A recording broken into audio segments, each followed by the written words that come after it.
endangered species of our languages and the nature in which it is right now, and what we can do to be able to make it better.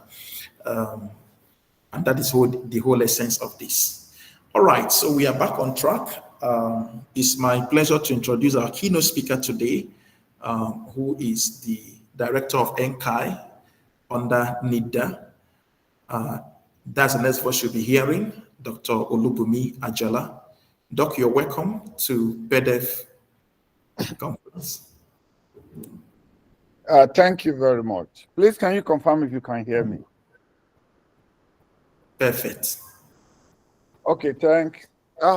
With the way things are flowing, I think it's a privilege to be here, and it's an honor to even be given the opportunity to speak in this gathering. I was counting, and at the point I was seeing almost 250 people in this session. And before I go, I think I thank the Nigerian Computer Society and PAIDeF for this initiative. It's a privilege to address us, with this being the first technical webinar of the Practical Artificial Intelligence Development Foundation. I'm going to tweak some of the things I'm going to say, and I will basically just move through them, not just because of time, but I don't want it to look like anticlimax, because we're already getting into the technical part. And after listening to the sessions coming up in technical areas, I wouldn't like to dabble into some technical areas which I was looking at before. But what the question when we're supposed to talk about will have been strategies. There are two key terms in what I'm to speak on. And those two terms are strategies and practical AI development. In this case, in Nigerian context, the strategies and practical AI. So,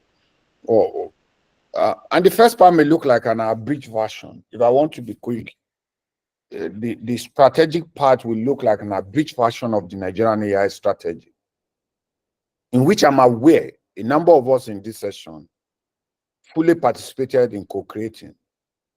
However, for the relevance of the National AI strategy and for those who were not among the workshop's participants, let me just briefly start with national strategy. Approaching it from that angle is to highlight the 5 key pillars that were put forward in developing AI in Nigeria. The ideal part for me would be to discuss the actionable initiatives that those people that work on the who created the national AI strategies came up with under each pillar. We have 5 pillars, and they came up with actionable initiatives, where the ideal part would be for me to actually talk about the actionable initiatives under each of those pillars.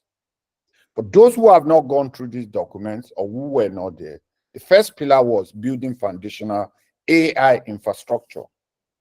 And the second pillar was building and sustaining a world-class AI ecosystem. The third pillar will be acceleration of AI adoption and sector transformation, while ensuring responsible and ethical AI development is the pillar 4. The pillar 5 is how we are going to develop a robust AI governance framework. So there's a separation between ethical and the governance aspect.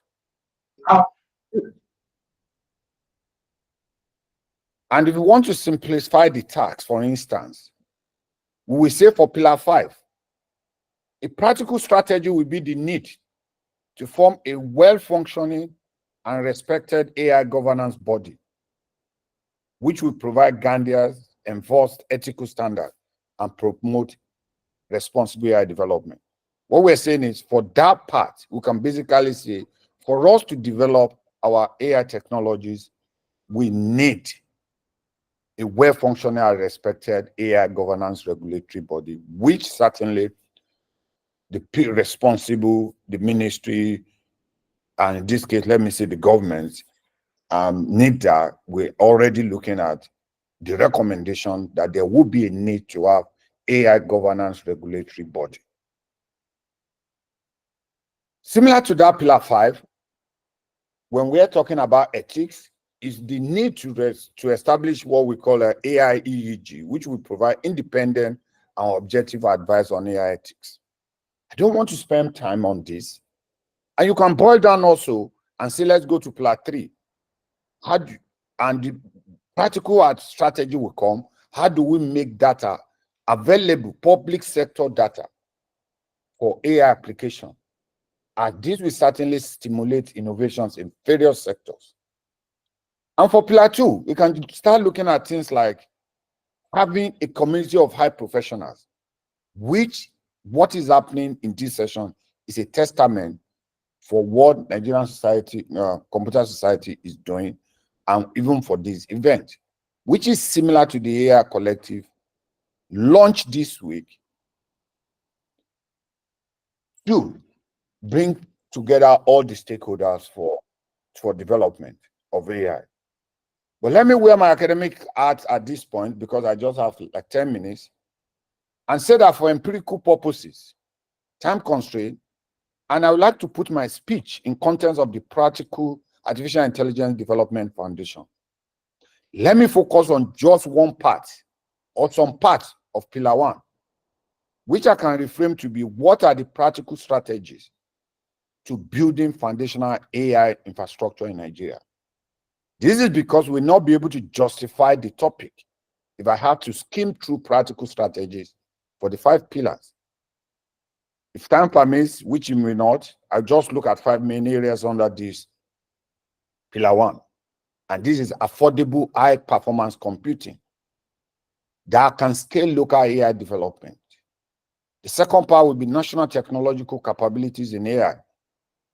The third will be private sector investment in AI infrastructure. And what I plan to talk deeply about was data curation in the area of natural language processing, to put things in context.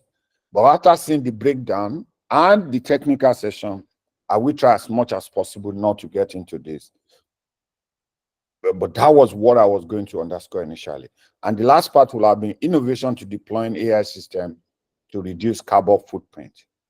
These things are in line with the national AI strategy, but now speaking. So let's know that while we're discussing this practical strategy to develop AI technologies in Nigeria, we must acknowledge that truly there are some cases of successful AI initiative in Nigeria already.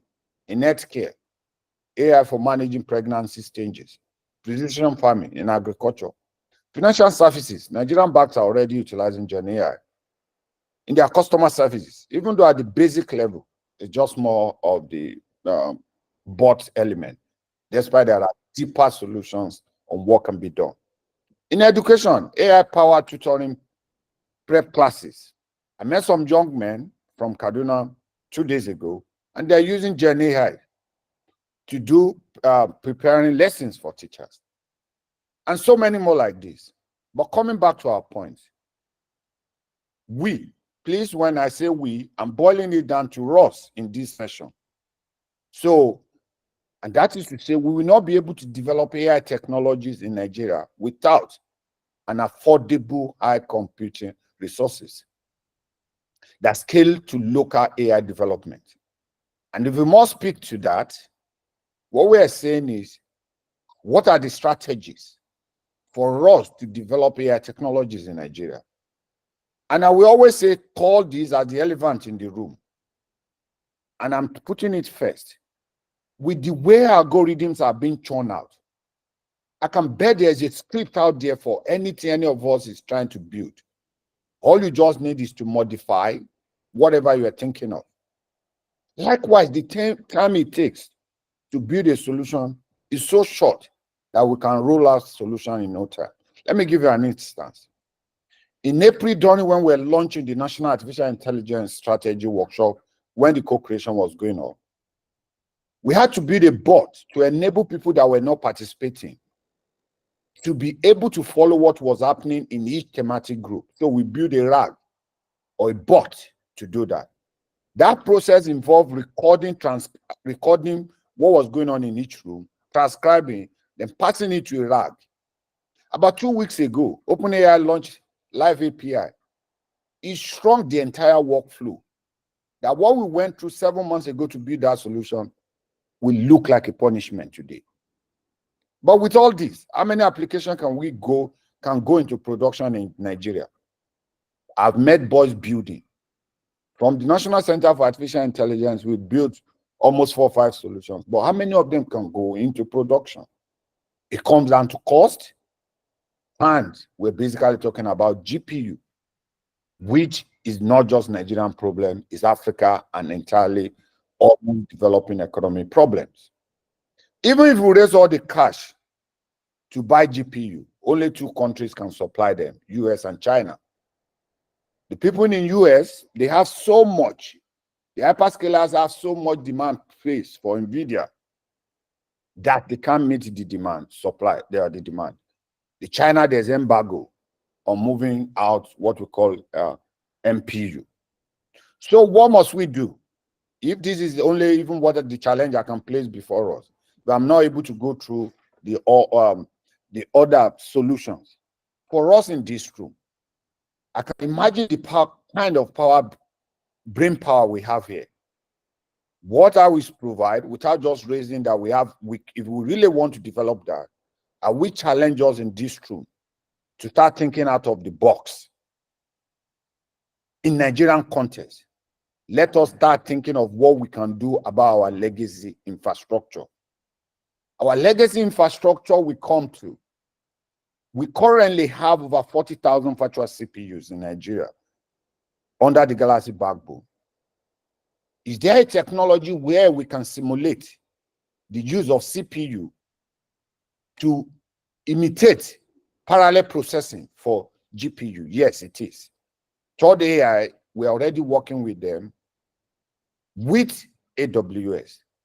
And I believe with the kind of brain and the people we have here, we can start looking at solutions, because if you want to wait for GPU, I give you an example.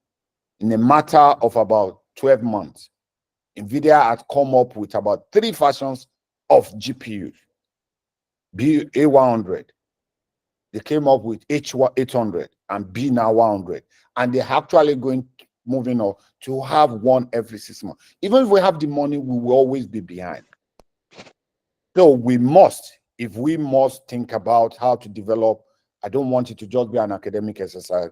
We need an affordable computing, and we get to start thinking about building on legacy infrastructure we have. Because of time, let me quickly run to also, because of relevance, to the national technological capabilities in AI. This needs to be developed. And it's as simple as all of us here from our backgrounds, it lies with us. We need to do curriculum integration with secondary education, undergraduate programs, and even postgraduate specialization. We need to work on short-term courses for professional development programs. We need to be developing, which is a business opportunities, career development, everything for even none of us, online learning platforms on AI. Industry academia collaboration. These are the kind of things we need to do, because the questions say practical strategy. We move away, even though not getting to an operational level, but we need to start looking at things like this for us. If we really, I'm not speaking now from the end of government, I need to speak to us in the room for us to see our role. I know when it comes to things about connectivity, even the infrastructure, the role government, the essence today is not for me to start saying what the government is doing, but what we can do, because I can start telling you about what we are doing about infrastructure. I can start telling you about what we are doing about GPU, the kind of involvement of what we're doing. But it would be relevant for us in this room to really understand that we have a role to play.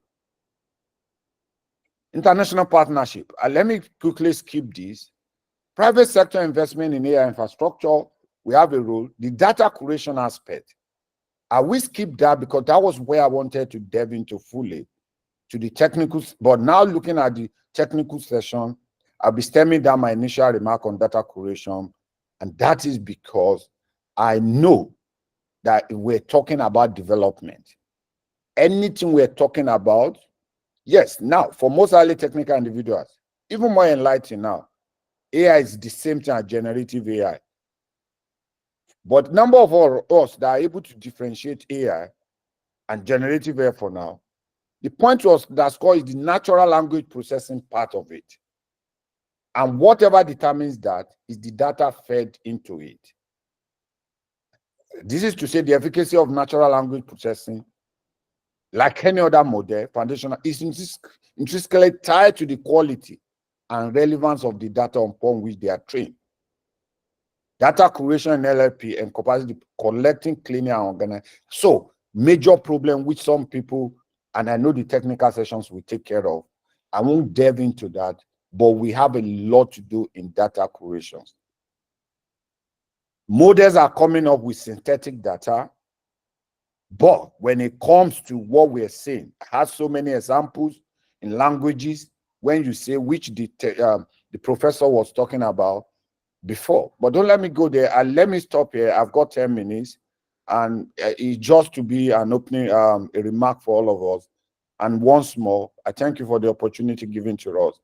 But I'm just looking at, based on what we're to look at, every one of us here, we have a role in our capacity in actually in developing the AI technologies in Nigeria. Thank you.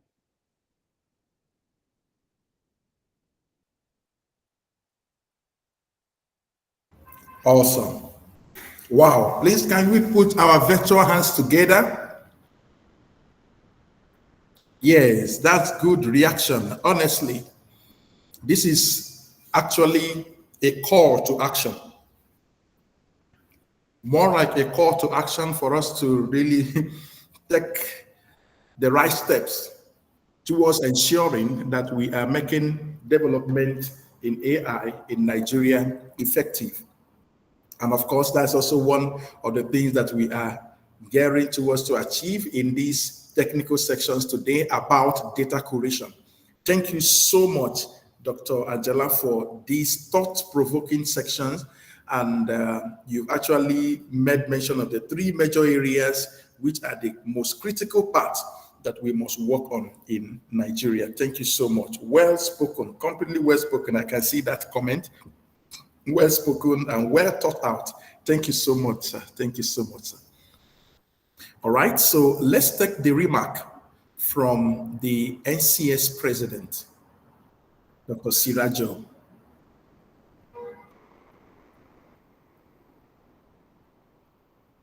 So I'm not sure if he is already here. Initially, I missed. Doc, can you talk?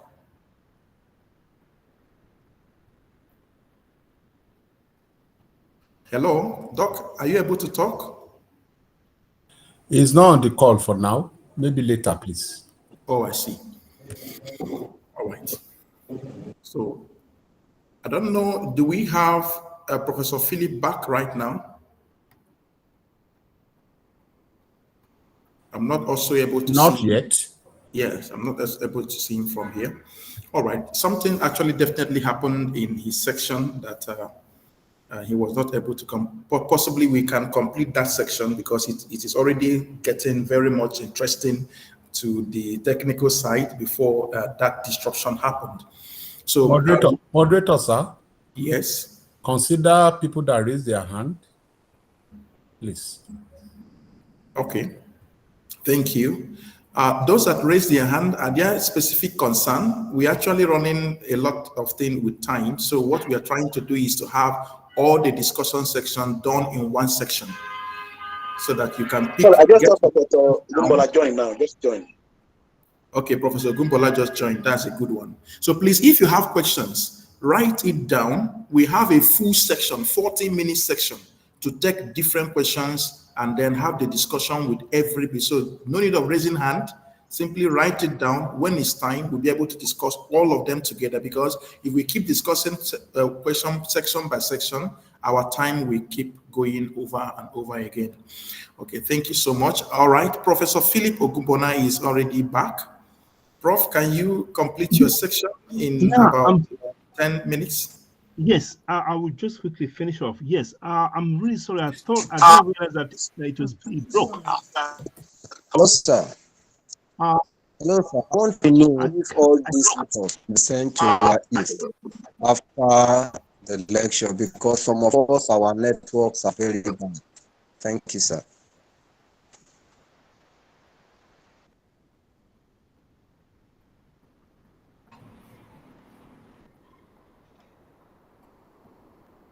Oh, goodness me. Yeah, Professor Okupona, please go ahead. Okay, right.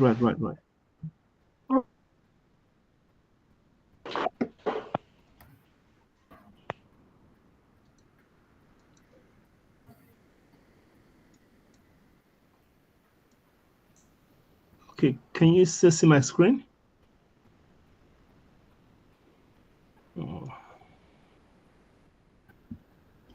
Let's see. Yes, we can see your screen now. Oh, okay, all right, that's okay. Yeah. I'm so. I really apologize. I was just speaking. I didn't realize that they didn't cut off. I'm really sorry. Okay.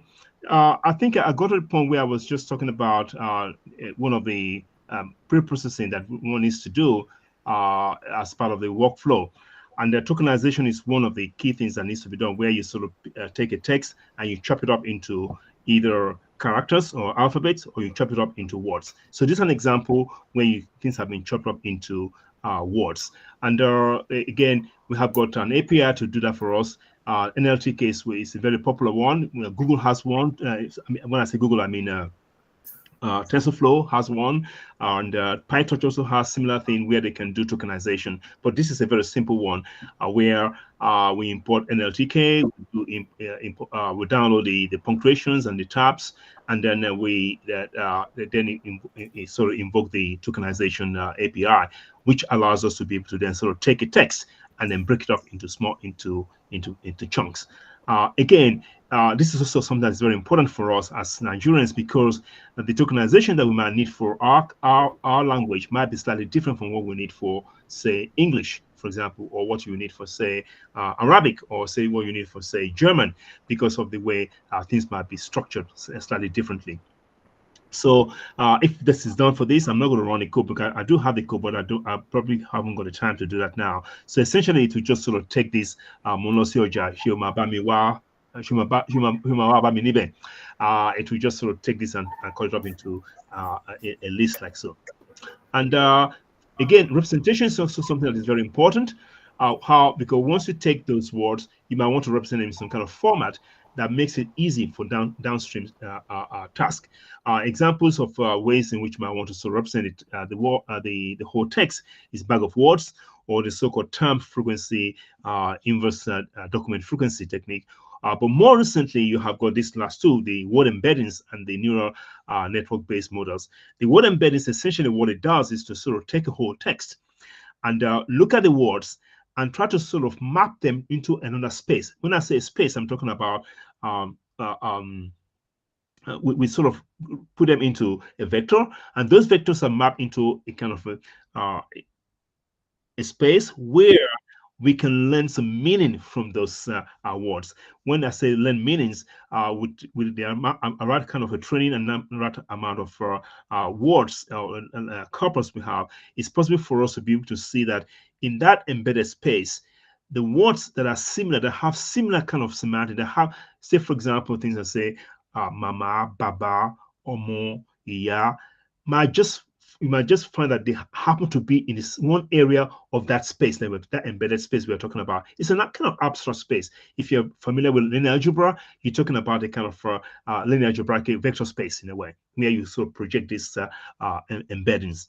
And you have the neural network-based models like BERT, GPT, which are based upon transformer.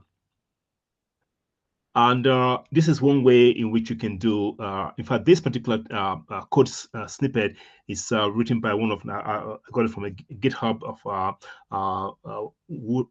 one of our, I can't remember her name now, Wura.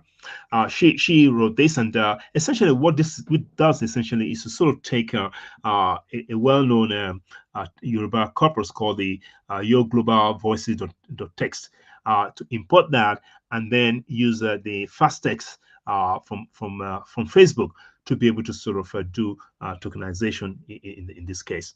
Again, so from a Dakriti's point of view, we have got rule-based techniques, machine learning techniques, I've got context-aware techniques, hybrid techniques, and we have got the iterative techniques as well. I'll probably just so quickly skip this. The rule-based essentially is probably the most basic one, where you look at all the rules that you need to be able to put marks on the text, and then put them together and write a code to implement that. That's very brittle. It can only work for maybe unless you capture all the rules you require, it will not go that far. But machine learning techniques are much probably better in the sense that you can do some kind of supervised learning, semi-supervised learning. You can use some very powerful model architecture like a recurrent neural network, like maybe a CNN, or transformer-based models like a BERT, GPT, and so on and so forth to do the restoration. In fact, one of the techniques I'm going to talk about very quickly now is based upon the transformer. And you have the context-aware technique, where in most cases, in this case, what you want to do is sort of they go down to the alphabet level, where they look at each character and look at the surrounding characters to see if they can find a way to be able to guess what is missing in terms of the diacritics for that particular alphabet. Again, it could be very useful for very small cases in terms of the use case. But hybrid cases, you can have rule-based plus machine learning, where you might probably use machine learning to sort of do the first part, and then what the machine learning part does not cover, you then use a rule-based to cover it so they can have 100% accuracy. And you have the iterative technique as well, where you can then sort of do the first part, and you use that as a basis to do the next pass. You have go through several passes to be able to make this work. And the passes do not need to be the same type. It could be a rule-based to start with, a machine learning based again, and so on and so forth. Again, now, the method, which is probably contemporary, is this one by Urife. He put this together in 2018, and he has since worked upon it again. And I think in 2020, there's another paper that came out that people from the data science Nigeria worked with him to enhance it. But essentially, it's based upon what they call a sequence learner. What you do in this case, that you have got you've got language, a sentence. It's like a sequence. We read from left to right. At least that's how we read our own language. In some other language, they read from right to left. But there is some kind of a flow, a kind of direction in which something goes. So when you have that kind of a flow and a dependency from one word to another, you can look at it as a kind of time series, so to speak. So sequence to sequence learning is one of the techniques that people use to deal with this kind of data, and that's the case in this particular paper. And they also use soft attention. So you have got bidirectional RNN, recurrent neural network, where one part goes through the text in one direction to look at all the dependencies in one direction, and then go in the other direction as well. So you capture all of that, and you sort of get some, if you are familiar with how RNN works, RNN is a kind of stateful machine where you have got the input, you have toggle some reaction in the state of the machine, and that together with the pass output gives you what the next output is going to be. So if you're familiar with, if you're from a signal processing background in engineering, you might probably know some of these recursive filters. That's essentially what this guy works like. It's just a kind of non-linear recursive filter where the pass output affects what the together with the input affects what the next output is going to be. So he implemented this technique, added some attention. The attention itself is a concept where it allows you to be able to focus on various aspects of the text. Now, it looks at the importance of all the characters in terms of relative to each other, and is able to be able to pinpoint and say these particular words are very important to pay attention to. It's a very powerful technique. In fact, BERT, GPT are all based upon this kind of attention technique. I'll put here on the left pane, right pane here, some of the equations that govern how this works. I think we're going to be sharing these slides later on, so I'll be able to sort of give these slides away when we finish. Then the decoder part. So the blue part is the encoder. So the encoder gets us some code, which is then decoded. And we have a feedback. You can see the feedback that comes back from here to get the state into the attention box. The attention box is now here, what I'm having in my my cursor here, you've got the attention part that actually pinpoints which part of the text of the sentence is important, which words are important, and how they're related to each other. That information is captured and used to be able to sort of pinpoint how we are going to put the diacritics. Now, this was done. He performed three experiments. One was just simple soft attention. Then they did the self attention, so they have got let me see here. You've got soft attention and self attention, and they use LSTM and they use GRU, and the result is as follows here. But I think let me just go back to the data set they used for this. They use the Lagos NW corpus, they use the language blog, and they use the online Bible. And you can see that we still do not have a lot of resources to be able to build models for our language. And that's something that can be done. It can bootstrap by having the diacritics already placed in automatic diacritization, which then leads to more of the text being diacritized and then form a big corpus, which we can then sort of learn a big model from. A lot of efforts being done in this area. What I did here, he put all the data together, do the normal 80, 10, 10 split, or 70, 30, 70, 20, 10 split, which you normally do. 80% of the text of the data set for training, you use 10% for validation, and then you use another 10% for testing to get your result. So this is the result he got, and it's a very impressive result, especially when you look at how the self-attention part works. 98% on training and 95% for testing. I think these are some of the results they got. I mean, some samples, and I'll also put the GitHub where the source code is. But if you don't have a GPU, it might be very hard for you to run the code. It's very very hungry for computational power. So you can see here the source is as follows, where you do not have diacritics. Emini Oyeju, sorry, Emini Oyeju àwọn àgbà lọ nítorí mo gba ẹ̀kọ́ rẹ̀. So no diacritics, but then the target should be Emini Oyeju, Emini Oyeju àwọn àgbà lọ nítorí mo gba ẹ̀kọ́ rẹ̀. And this is the prediction, which is also correct. And this is he was trying to show here the fact that Julo, it's we call it a split verb, and that this method is able to actually pinpoint and pay attention to those two split verbs. This one here, Emi Yosi Ojusi. Judah, and again, this is a predicted correctly as well. So in essence, this is probably one of what I call the state-of-the-art techniques. This area is still very open for a lot of research, and is becoming more and more active, not only in our languages. I mean, when I talk about Yoruba, Hausa, and Igbo, but even in Vietnamese, Hungarian, many languages are actually coming up to do something similar to this for themselves as well. So I think we'll stop here, and thank you. I'm so sorry that there was a break in this talk, and I'll be open for questions at the end. Thank you very much. Thank you so much. Awesome. So please, can we put our e-hands together? This is awesome and quite practical. The demonstrations are also very interesting. Thank you so much for these detailed demo sections as well. All right, so please remember, put your questions together, because we will be taking all the questions in one section, please. Okay, so we go to the next section right away, which is going to be taken by Chiamaka. So please, Chiamaka, you're already a co-host.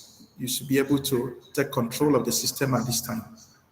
So the next voice you'll be hearing is the voice of Chiamaka Chukwuneke from the University of Lancaster. It didn't work. Yeah. Hello. Hello, can you hear me? Yeah, we can hear you. Yeah. Thank you, everybody. Thank you for having me in this session. It's quite an interesting session already. I will be sharing my screen, and let's see what we can do in this session. Okay, if you are seeing my screen, please hold on. Sorry.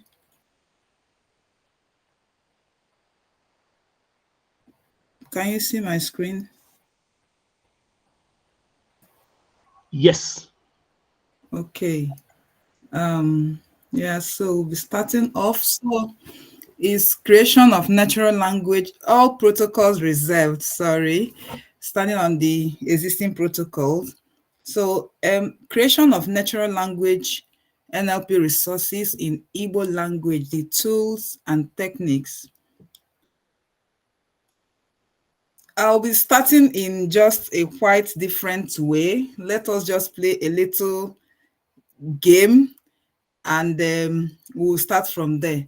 Please, if you have your device, I would like you to you can enter this URL, just put menti.com, or you can scan this code, any of them,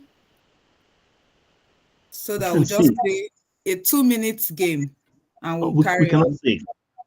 We cannot see the code. Oh. Let me exit from here. Sorry. Yeah. Can you see it now? Yep. Okay.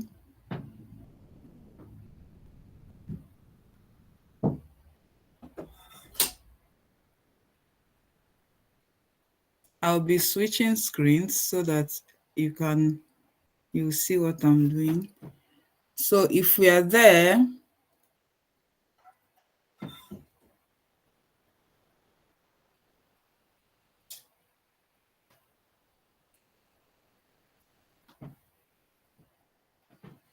are we there?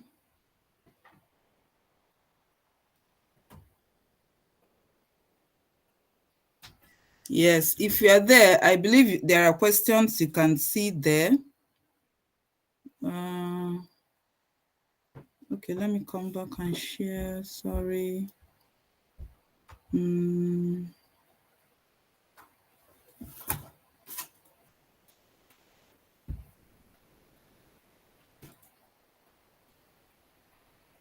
should be seeing this on your tab.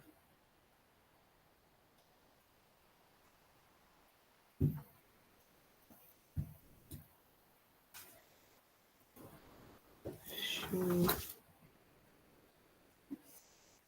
Why is it not moving? Yeah, some people are answering already. Yeah. Yeah. Yes. Yes. I have not used anyone. Yes, these are the answers that are coming in. Yes. The question is, mention any NLP tool or application you've ever used. Yes. Google Translate, you can see some Chat GPT. Yeah. Glove. Yeah. Word2Vec. Yeah. Machine learning. Some said, I've not used anyone. Yes. None. Yeah. These are people responses. Yes. NLTK, Spacey, Chat GPT, Gemini, Meta, DeepL. All right. Yeah. Cider Copilot Bet. Okay. Yeah. Then the next one. The next one.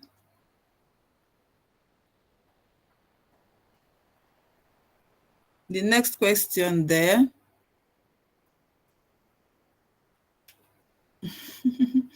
Yeah, let's see where we are. Yeah. Scarcely represented. I think that's taking the lead. Not represented. Well represented. Yeah. Okay. Thank you for that. I think I'll be going back to our screen, so we continue from there. I'll be going back to where we started off. Okay, so we are back to our screen.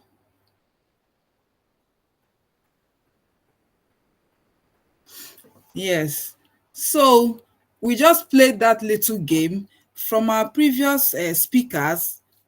I just brought that game so that we know where we are in NLP. So much have been said by the previous speakers about some the endangered languages, where we are.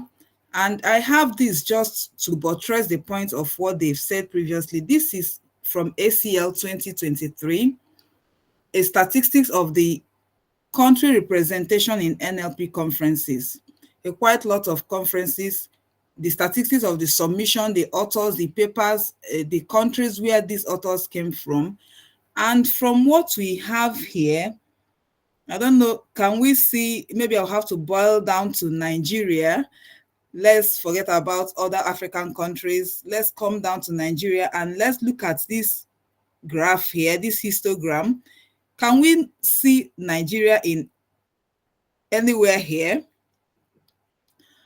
If you can see Nigeria, you can put up in your chat, yes, no. Can we identify Nigeria anywhere in this research statistics? You can answer. Not really. Yes. Not really. Not really. So what is it telling us in our mind? Where are we? Nigeria, our languages is just to get us to the point of the reason for this conference.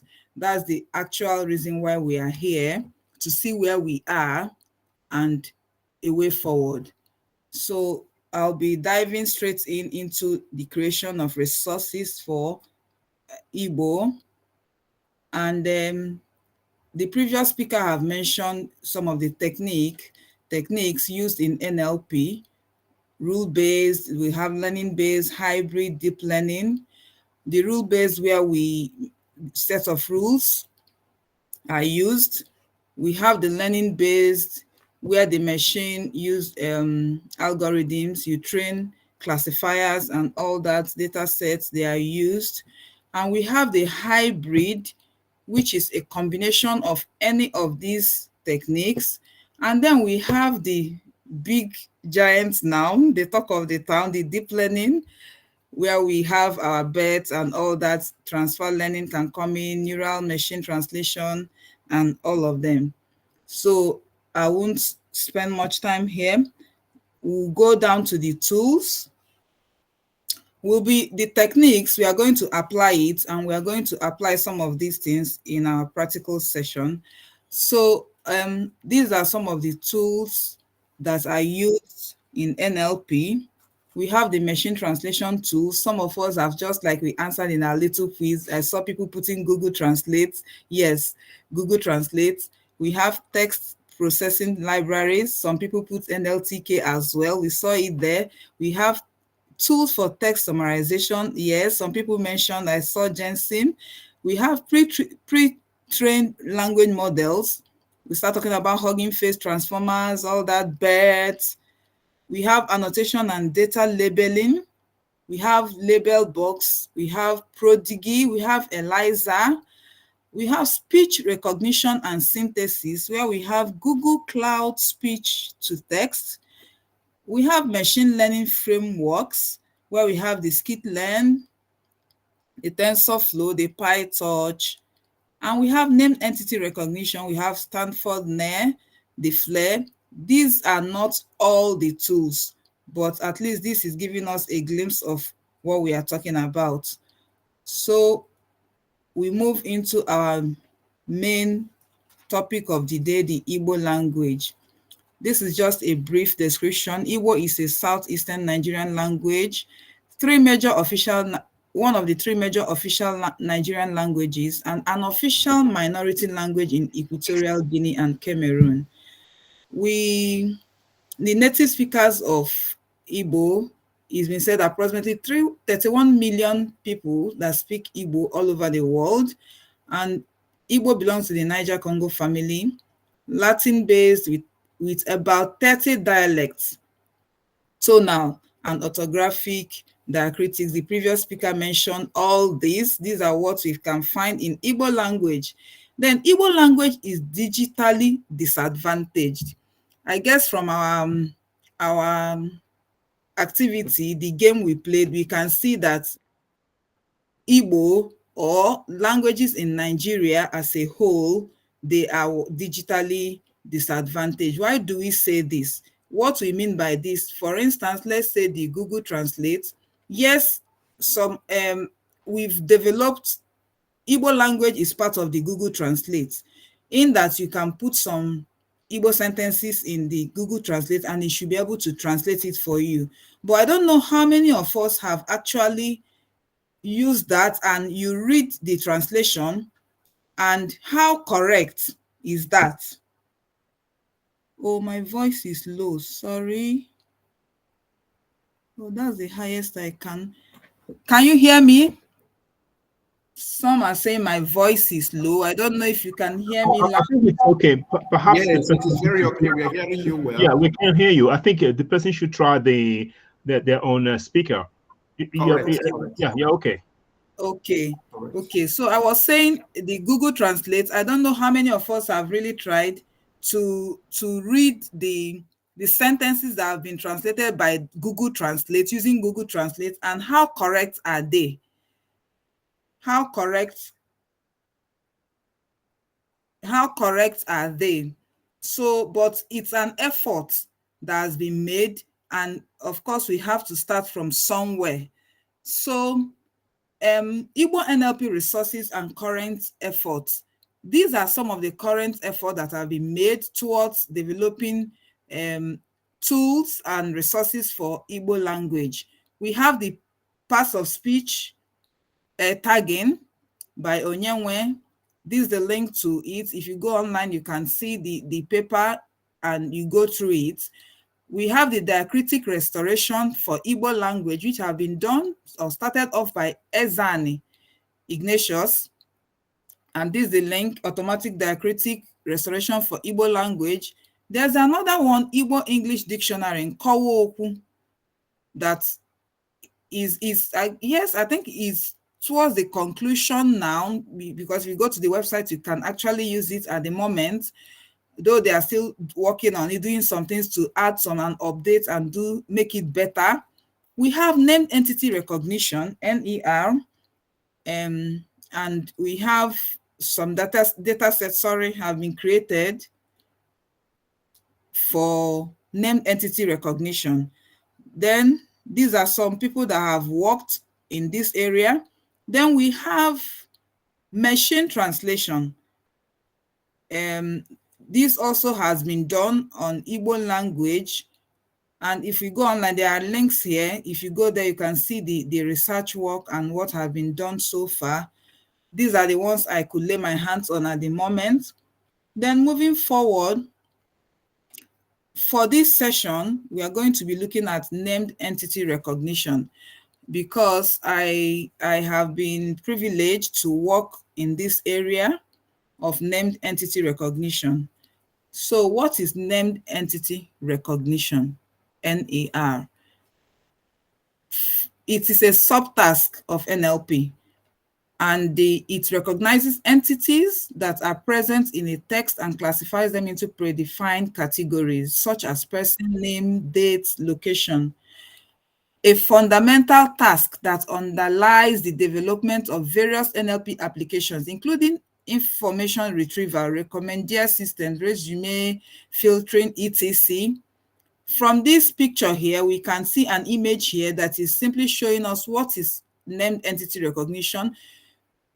We try to create a tool whereby you can feed in, as you can see now, this is English on my screen, where you can feed in sentences, text into the tool, and it should be able to recognize the names of persons in the text, the dates, the GPE, that's location, depending on what entity you want.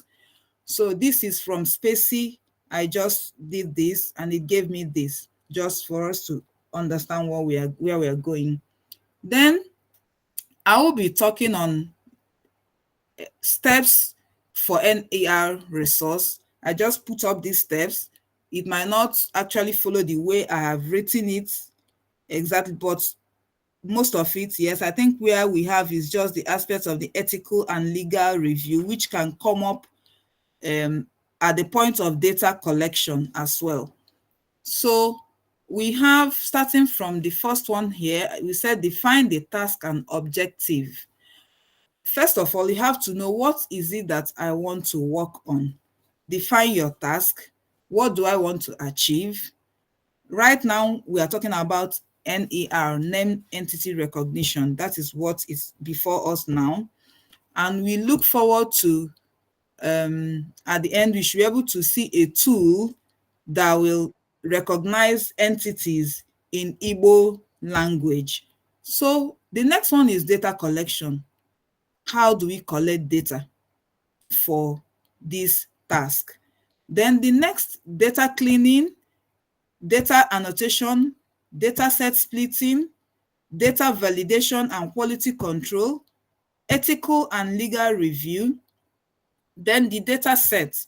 At the end of all this, we now produce a data set. Then we train our model and we evaluate our model, fine-tune it to whatever task that we are using it for. Then data. We cannot talk about NLP, we cannot talk about model training, we cannot talk about anything without data. The end of it all, the starting point for everything in NLP, creation of any tool, any resource, is data. What data do you have? How do you find this data? The previous speaker mentioned something about that some of our languages are not written. I agree very much with that speaker, because when I started off with this research, I was just, with that vibe of, let me go and get data. I need this Igbo language to text for my work. I went online. To my disappointment, the popular, everybody know, Chinua Achebe book, I googled it online, hoping to get a text, the Igbo version of it. And I was only seeing the English version of Chinua Achebe.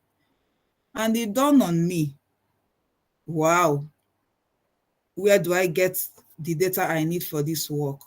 So Igbo language, I cannot even find the data online. This happened a few years when I started this research. So we now have to look for, so where do we find this data? So we have data collection techniques. I mentioned some of them here. We have web scraping, APIs, and data repositories.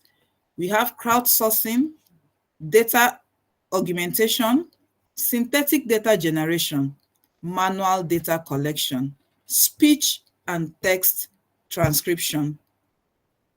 For the purpose of this, we will be looking at the web scraping and the manual data collection. So the data collection, these are a few sources where we're able to get data from in the course of our research.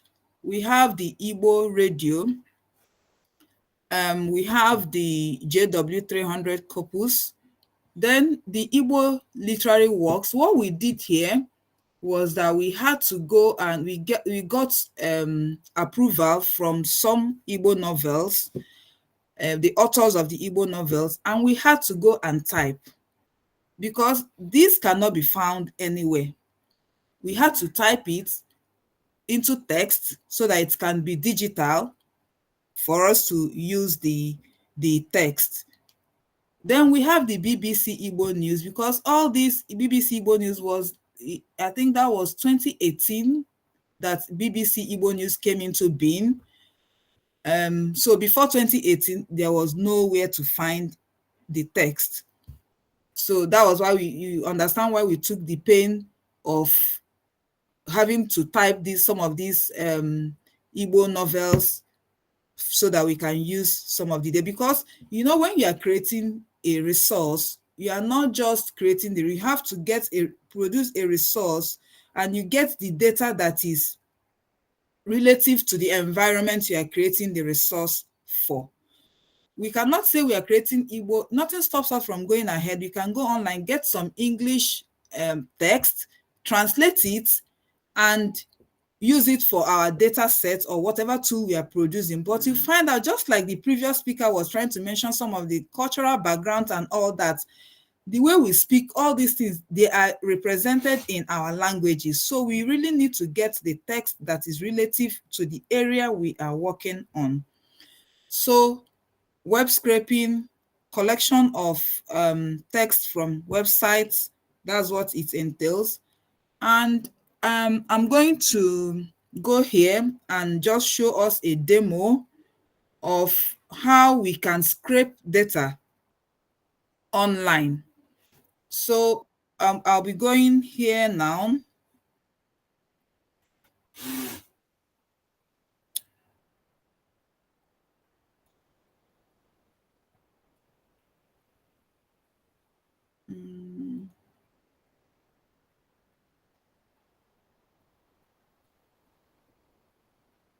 A moment so that it will come up.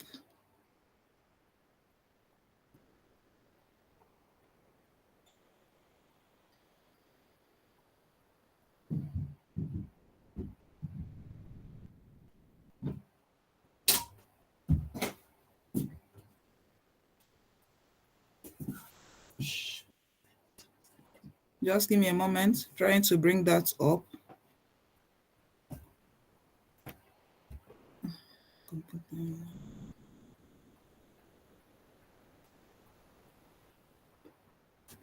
My computer is lagging. Sorry about that. The computer.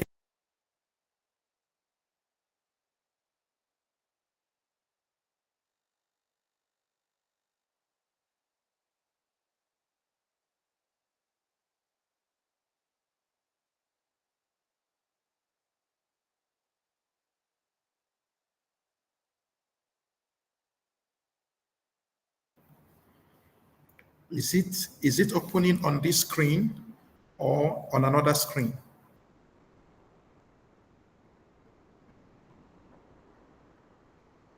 You are muted.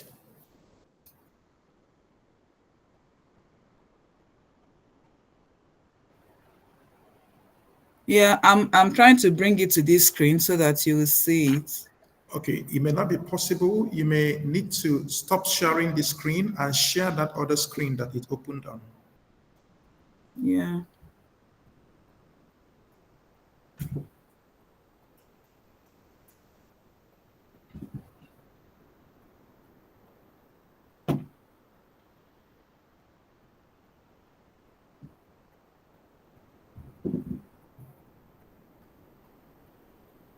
Where is it now? It should be. Okay, let me.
Hello? Hello, we are with you. Okay. Okay. We can see it now. Okay, you can see it now. Yes. Okay. So this is just a little bit of a code. I'll just, maybe I'll be running it and we'll see what it's like. It's just a short one, so I'll run it. So we have import requests. So I hope this won't take us much time. So we are importing the request from the a library beautiful soup that we need to. There are other libraries that can be used to scrape data online, but we are going to be using this. Then we have the lines of code here. First is the URL where we want to get this data, and this is from, you can see from the URL, this is BBC Igbo. So we want to scrape a data from BBC. You can equally use Igbo Radio, just like I mentioned. These are two websites. That there was one else I used called the TAR when I started this research, but at a point I realized that they are no longer found anywhere online. So these are the two I can say now that you can still go there and you'll be able to find some Igbo text from it. So we want to scrape from this particular one. And if I run the code, we are going to see, I don't know if I should, but if you have you can just go to this page, or do I switch to that page for you to see what this page we are trying to scrape the data from looks like? Then you will see the output result of the data we got from there. I've run the code and this is it. This is what from that website. Maybe I should just open this website, see if I can quickly, don't know if it's going to lag, so that you will see that page and you'll be able to appreciate the results that we got here from this code. So let me try. If it's going to take a bit of our time, I'll leave it and we'll continue.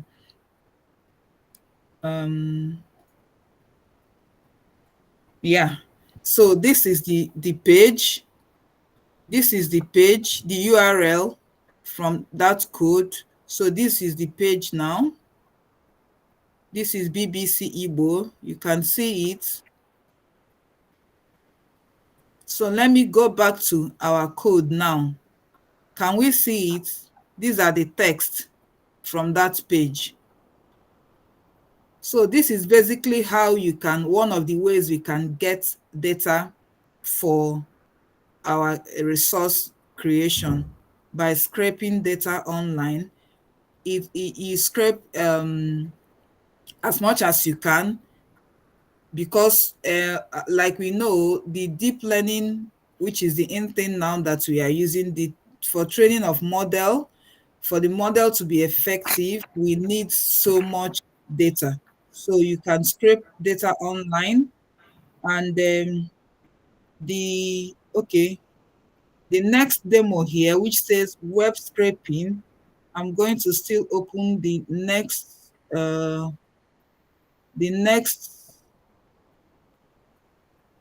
demo there, just to show us. Won't be some of this code, we won't start coding here, because if we start some of these things, it will take us time. We just have a very short time, but at least with this, seeing them and seeing what we are do, you know that there are things you can do, and you now know the ways you can go about this creation of resources. And I forgot to mention what I am using to run my code here is the Colab. I don't know how many of us have used it before, because like was it the keynote speaker that mentioned something like the computational resources, mentioned something like the GPU. You notice that these are some of the drawbacks, the challenges we have when we talk about resource creation, because we don't have enough GPU to run some of these things. Some of them cannot just run on our ordinary computer. So you need GPUs to run this. But I've been using Colab for quite a little bit of time, and it's something I believe we can do. There are this is a free version anyway, and is able to run these things. And you can also pay to upgrade when you want to run something that is a bit higher. You use their GPU, so you pay to upgrade. But this is a free version. At least this free version is showing us, we can scrape data using the free version without you paying anything or paying anywhere. So like us in Nigeria, where computational resources is a big issue, I think Colab is one platform we can use for resource creation, to run some of these codes for our resource creation. So this is another site that I try to scrape data from. And we look at here, we can see the pandas as PD, which is for tables when is a library also. When you want to scrape things like in tabular form, and to put them in tabular form, we use pandas. And this is the site. We are trying to read this site to scrape the data. And on that site, what we have there is a list of, maybe I should open it also, because when we are seeing all these things, that's the essence of this session. We're able to appreciate what we are saying. So I copied that URL, and okay, this is the URL that I just am opening now. And here you can see a table here giving us name, giving us breakdown, meaning. So this is the table that I want to scrape because it has names. These names in Igbo, which I am looking for. That's what I need to get, because I'm trying to gather data for my data sets, or the creation of the resources. So we are trying to now pick these names, Igbo names, on this site using our code. So we go back to the code. So that is it. So you can see print DF. DF is talking about the data frame. What are the data frame that it can identify from this URL that we gave it? And you can see it here. When I run the code, it displays it here for me. So this is the data frame that it can identify from it's more than that. If you look here, you can see 305 rows times 3 columns. So if you expand it, if you save it, it will be able to give you all the rows. Just simply telling us the information on that. So we have saved the first data frame. I just saved the first data frame using this name, because some of them, I think in that site, I don't know if it's one table or more that we have there. So depend, because on some web pages you can see you have 1, 2, 3 tables. And if you look at them, you want to scrape all, you want to scrape maybe the first table, the second table, depending on what you are doing. So we now save it to CSV. And this one is just displaying the information on that table, which is not really relevant. So we now, these are some of the, because in the step I gave us for data set creation, there is where we said data cleaning. This is part of the data cleaning now, because this table here, we don't need, all we need here is just this column with the heading 0. We don't need this column per se, this 1. So these are the things you now do in the process of, we can call it pre-processing stage, we can call it data cleaning. You clean up the data that you have gotten. So here is a kind of example of the data cleaning aspect. We are now trying to drop off some of these rows that we don't need, just leaving to us only the 0 part. That's the one that is containing the names that we are looking for. So this is what simply this line of code is trying to do. So it's dropping off all the other ones and leaving this one for us. So okay, this is scraping more than one table. This is just for scraping tables. I have other codes here. On this particular page here, this Wikipedia page here, we have, this is list of villages in Enugu State. So here is the table that can be found on that page. This is the first table. Here we have another table, the polling unit name. and we have another table as well here. These are the tables that can be found on that page. So you now go down here and you try. This is the first. I say display the first table for me. It's showing me this for the first table. Display the second table. I'm just trying to play around here. It displays the second table for me. Now, what is the third table? This is the third table. That's what this print DF3 is telling me. This is the third table that can be identified on that page. So this is the fourth table that can be identified on that page.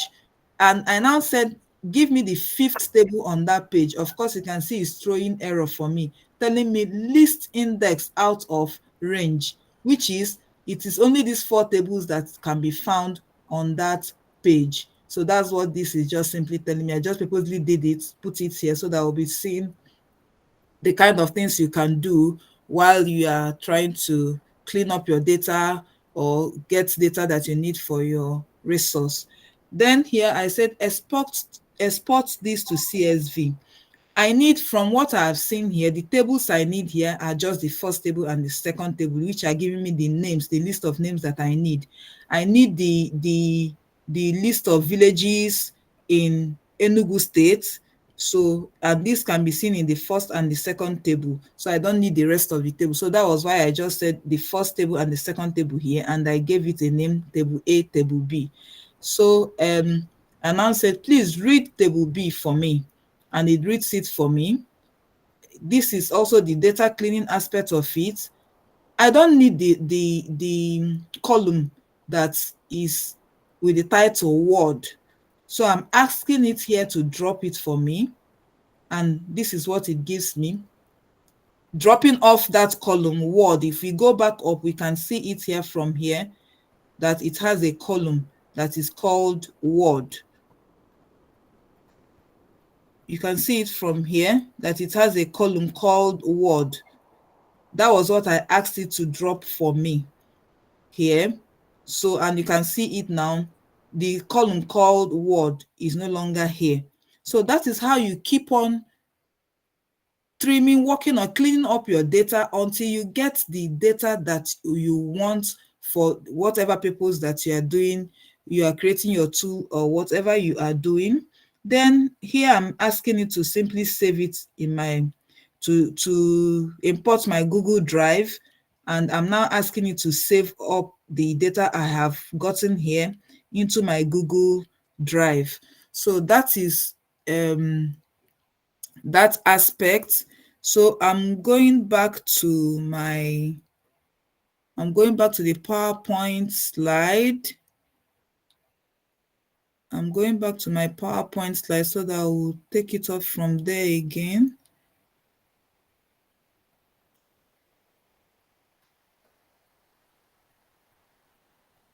So we are back to the PowerPoint slide here. So that is about data scraping, web scraping. So we move to the next slide. And the next thing, when we have gotten our data, you've gotten the data that you need, the next thing is how to annotate this data. Remember, we have various tasks that it depends on whatever task that you are, the tool you want to create. Here, remember, we are talking about named entity recognition. So, and these are some of the tools that we can use to annotate data for named entity tool. So we have ELIZA, we have Label Studio, we have Prodigy, we have Light Tag. These are quite a number, or a few of them. These are not all. So we have a lot of them. So, but I'm mentioning only this. So, and for the purpose of the demo, we will be looking at the Prodigy. So I'll go back and show us, I'll open it up and we'll see what it looks like when we talk about data annotation. Okay, so we go back, opening that, the Prodigy.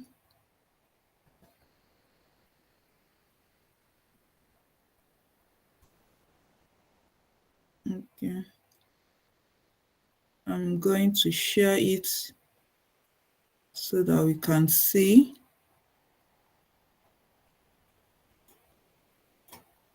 What a data annotation, what we mean when we say data annotation. It can be, say, tagging, you can call it labeling. So here,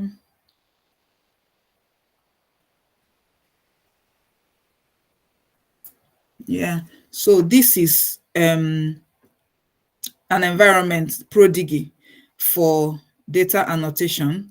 So I'm going to take this off. I'm going to take this off just for the purpose of this.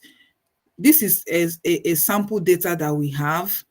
And for this, we want to annotate person, organization on our data. Probably we are trying to create a named entity recognition tool that will be able to identify a person name, organization name in any given text.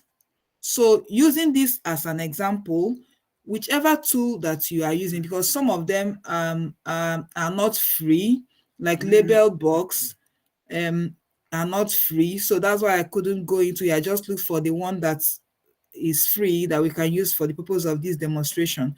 So let's say we want to label this text now. We want to annotate this text. So we person, as normally it is human annotation, because we don't have data sets. For instance, when we started this research for NER data set creation, there was nowhere we could find any text, any data set for named entity recognition. So there's no other way you have to go other than to go for human annotation. And secondly, we believe that human annotation is always, for quality data sets, you have to human annotate, find people that speak these languages, people that can read it, and they will annotate the data. So this project, we did it and we were able to get a baseline data set for NER in Igbo language. So I'm just trying to demonstrate what we did when we are trying to create that resource. So this, which is data annotation part, is what we are now trying to demonstrate here. So when you are given the text, you read through and you annotate. When you see a name, of course, you just simply click person. For instance, this is a person name. It annotates it and gives it a person name. You continue reading through, you see the Flint Finance Corporation is an organization. You pick up your organization, you highlight it, it annotates it. So you continue. Let's say Terry here is person's name. You pick up your person, you click, it annotates it. That is how you continue to go on annotating. I'm not, some of these ones I'm doing now are not correct. I'm just showing you how you do this annotation. So you keep on annotating, you keep on annotating until the end of the text that you have. At the end of it all, you should be able to download whatever and save this annotation to now work on it further. So we are going back to our presentation again, and we have seen what it looks like to use the annotation tool for our data. The data we have collected, so we have to annotate them, and we have seen an example of how these tools are used. So depending on any of them, you can use any of them that is available to you, and of course you'll be getting the same results. So in data annotation, just like I mentioned as well, it is left for you to give it you choose the entities that you want. For this task, we annotated only the person name, the dates, the organization, and location. 4 entities. That was what we did. in this research. So we now move over to the next one. Sorry. We move over to the next one. Next slide, which says, we looked at human annotation previously, and in this research, we used semi-automatic process for that. Another project, sorry, the first project we ever did, we used human annotation. And the second project, we now used semi-automatic process. So, and the cross-lingual projection. And this is what it looks like. What is it saying? We have a source language, which is English language, because like I mentioned previously, Igbo language is underrepresented. You don't have much text in Igbo.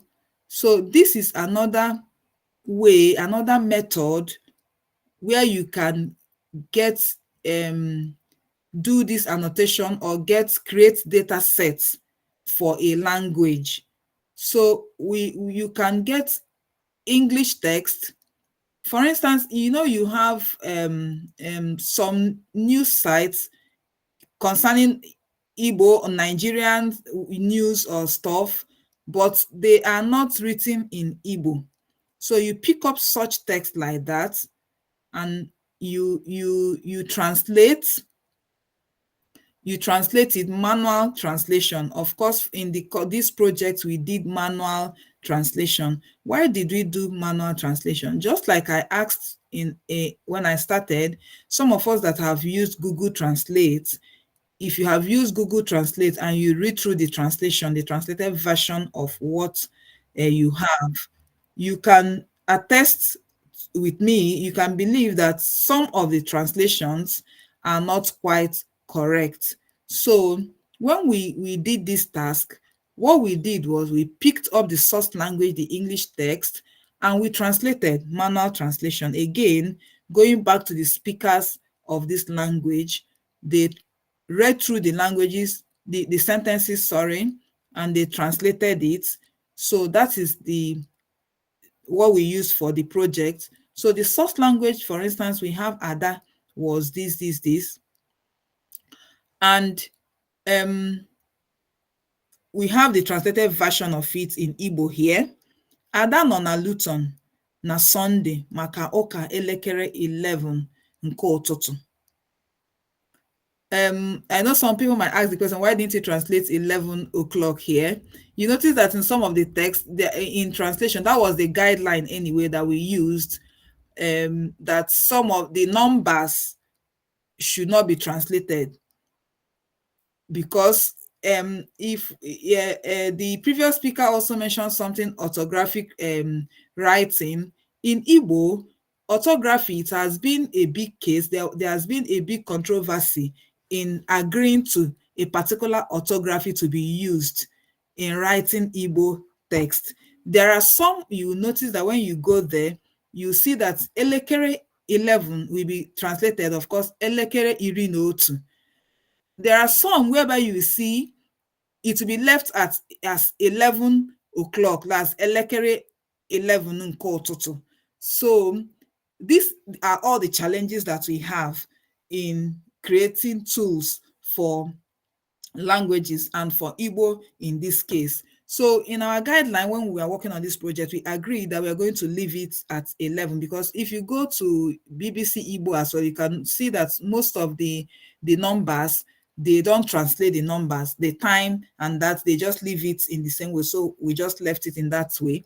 So you first of all here, you now have the source language here, and you label the source language.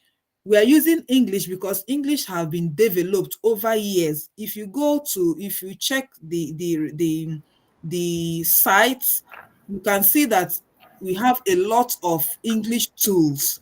So we now picked the English language, and also English, we of course they colonized us, so we have some of, and this English Igbo text, some of them you notice that we have an orthography that is called anglicized. That is, some of the text we write in Igbo, we write it in English way. So English is the most closest language to use. So we now said Ada was in Luton on Sunday for 11 a.m. mass. So we used a tool here, the Spacey tool, to annotate the English text, and it gave Ada, gave person Luton location, Sunday date, and 11 a.m. time. So after using this Spacey tool, you now project this annotation onto the language, whichever language you are working on. It's not just necessarily Igbo. Any language you are working on, you now project the tags, the entities, the labels that you have gotten onto that language. So this is what this is simply trying to tell us. Now I'm going to go further to explain that here. This is the process that we followed. And this process also not only yielded a data set for Igbo, NER, we also got another tool called the mapping dictionary. So here, you can see from here the English source. That is the sentence. Yeah. Yeah, so you have about 9 minutes to round off. So I'm looking, but though it's actually quite interesting, and most of the things we are saying is also going to be transferred into the Hausa language person. But we are just trying to see so that we can have time for people to have some more questions and have more interaction. Okay, maybe I'll just explain this, and I'll now leave it at that. So this is what we actually used for this in the project, and this is the English source sentence and the Igbo target sentence. You feed it into the, or maybe let me just it's a tight place. Okay, and you just feed it in using your, of course, in your code, and we created an initial mapping dictionary which is empty at this point. So we now feed in the sentence. This is for example of an English sentence that we now fed into Spacey. Spacey tags it. This is what it gives us. This is the tags that was produced from the sentence that it read, and we now said these tags now, entity in, is there any entity in this mapping dictionary? Can we find this entity here? Of course, no, because it was an initial creation. So no, it goes. And these entities that were found in this source text, can it be seen in this Igbo text? We are now feeding it in the Igbo text. And you can see from here, Rishi Sunak, of course, remains the same because we don't translate names, and UN, Egypt. So this can be found. So can something like Onyahu cannot be found here. So this is yesterday is Onyahu. So if these entities are found in the text, what happens? Yes, it's now fits it into the mapping dictionary, giving it a key. That's the entity is the key. The value is the entity with the tag. It fits into the mapping dictionary.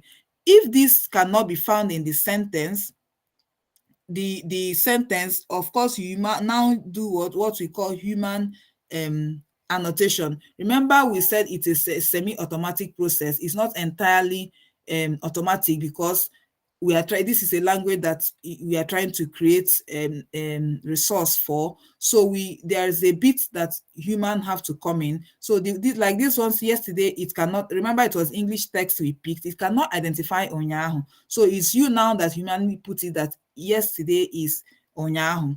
That is based on your code. So it runs through your text, and at the end of the day, we are able to produce a mapping dictionary, and of course, we have our text annotated. So this text that we now annotate and we have gotten, the previous speaker mentioned this also, you have to data split for the training sets, the validation sets, and the test sets. And you now do our model training. We have our model training. I'm now rushing. This is the model training. And here for this project, we created a model for Igbo NER from scratch. So we built a model.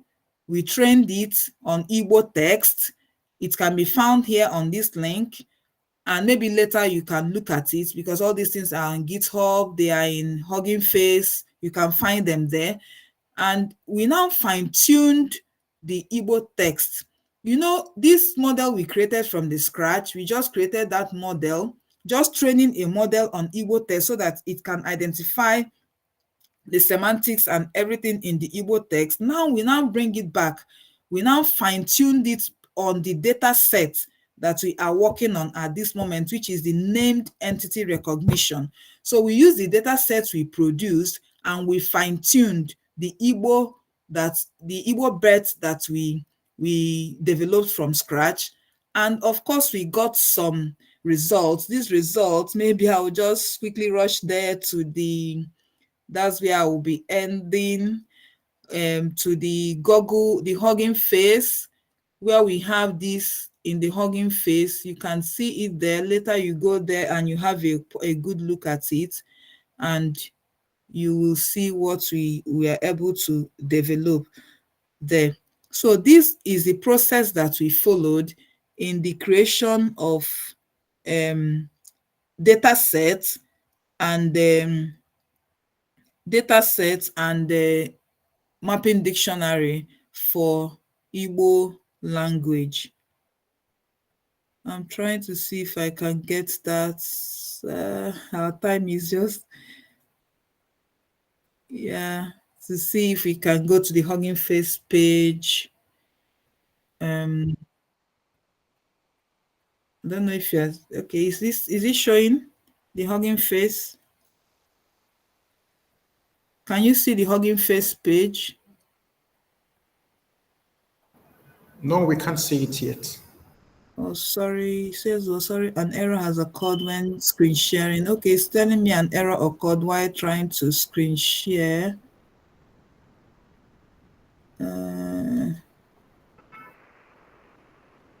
Okay, maybe you can stop sharing, then. Okay, I think you can see it now. Perfect. Yeah.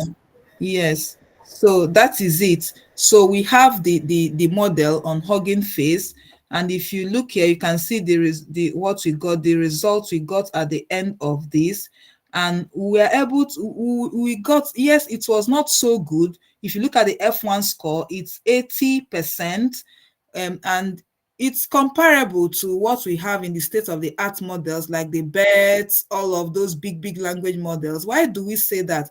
We just used about, was it 11,000 sentences, 11,000 plus sentences to train this model on Igbo for Igbo language, and we're able to achieve an F1 score of 80%, which is quite interesting. So imagine where we are able to get more data, and we now fine tune on this. I think we are getting close to there. So I think this where we would have done but there's no time. Okay, let me just show the visualization screen at the end of the day. The tool we created just to visualize this, the tool. Let me just show that, and I think that's for that practical. Let me see if I can. So that we just see the endpoint where you have something where if you put in Igbo text on it, it will now label it for you. It will tag the Igbo text just like Spacey can do. We are able to do something like that as well for Igbo language. Let me see if that is it showing. Oh, stream nights. Can you see it here? Stream nights, view tab. Oh, this page is not working. Sorry. I'm just trying to show us example of that. Let me refresh the page and see if so that we'll just see the tool we created for Igbo, where you can just come in, just feed in yes, that is the demo of that. you can see here, all this text you can hear. I'm going to here. You can just add your text, add in your text here. Add in your text here. If you add in your text, Igbo text here, and you said press Control Enter.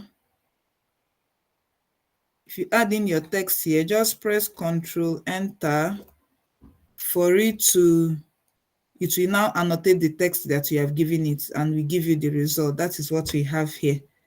So this is the little that we are able to do. Time is not permitting us to go step by step into how we did all this, but there are tools that we use, like the spacing. We use what we call the entity ruler, and for this visualization we use the streamlight for the visualization of the tool, the NER tool that we created for Igbo language. I will end here. Thank you. Awesome. Please let us give our round of applause with our virtual hands for this section. Honestly, the thing is interesting. I feel like you shouldn't stop actually. It just took it like gradually, step by step, and then is completely a demo section showing all the whole step. And I think is something nice because every part of our low resource languages in Nigeria can use the same step. And that's why I allow you to show all of those steps, because whether you're working in Hausa, in Yoruba, or the same process you follow, and then you just get the whole result for yourself. Then other languages, apart from these three major ones we are discussing today, including Ebira, Igala, Ibibio, any other one can follow this same process, and then you will arrive at the same result that Chiamaka just showed us. Thank you so much, Chiamaka, for this section. We will, of course, you're still on the call. So when we have the discussion section with the questions, so you'll be around to answer questions around the entire step. Okay. All right. So we've been taking all the whole sections that way. And I don't know if you are tired where you are seated. I will play one little 2 minutes break for us. And in this 2 minutes break, you can stand up where you are, walk around and come back so that your brain will be refreshed to be able to pick up the entire sections. Again, just completely, just exactly 2 minutes. We will be back to these particular sections again. So we are not ending. We are only trying to play a particular screen, so you'll be able to flow with what we have. All right, and then our next speaker will be Abdul Waha. I don't know how to mention that name very well, forgive me, Mukhtar. Mukhtar, you'll be ready to get that. I've already made you a co-host, so just get ready for your section in the next 2 minutes. Okay.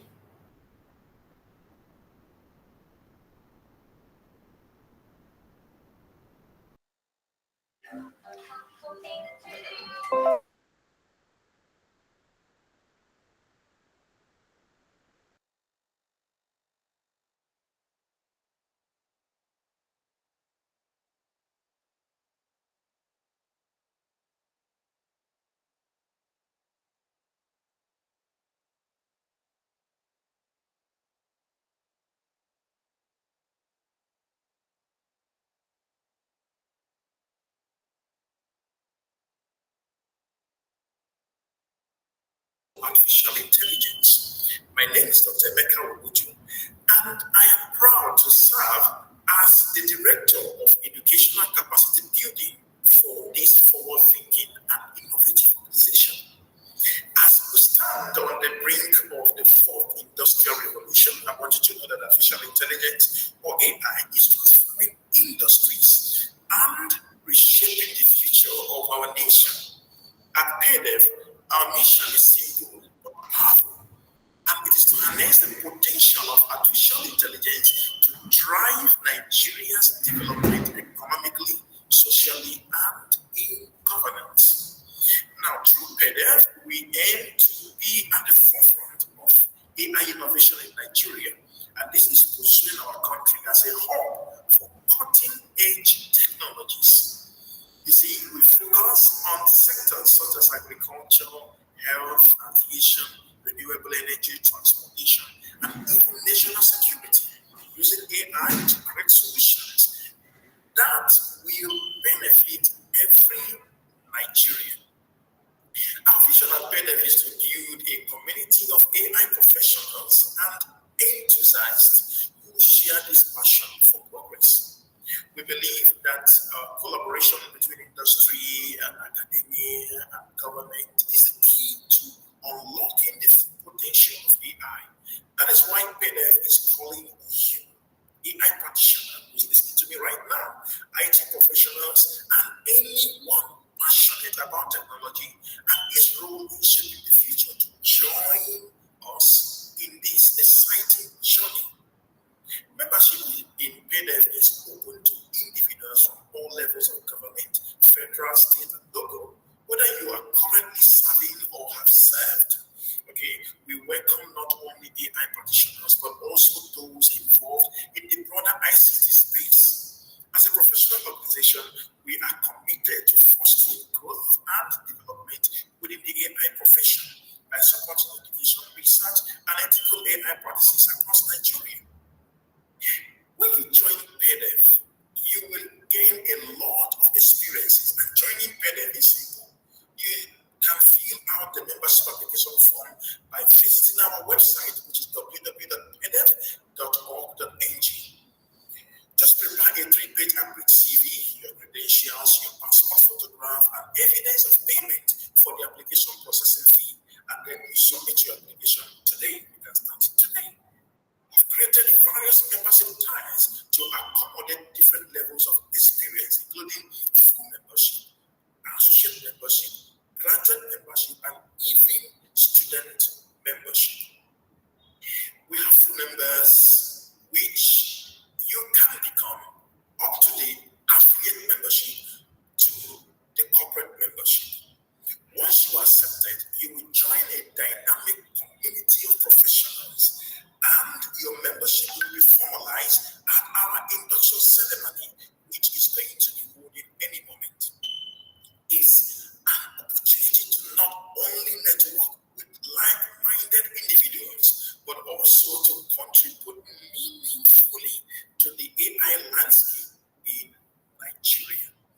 Together, we can build a stronger AI community, one that fosters innovation, encourages ethical practices, and then ensure that AI serves as a force for good in our society, Nigeria. Let's be the pioneers that bring lasting change to Nigeria through technology. I invite you to join PAIDeF today so that we can shape the future of our practice in computing and AI generally together. Thank you. Thank you for.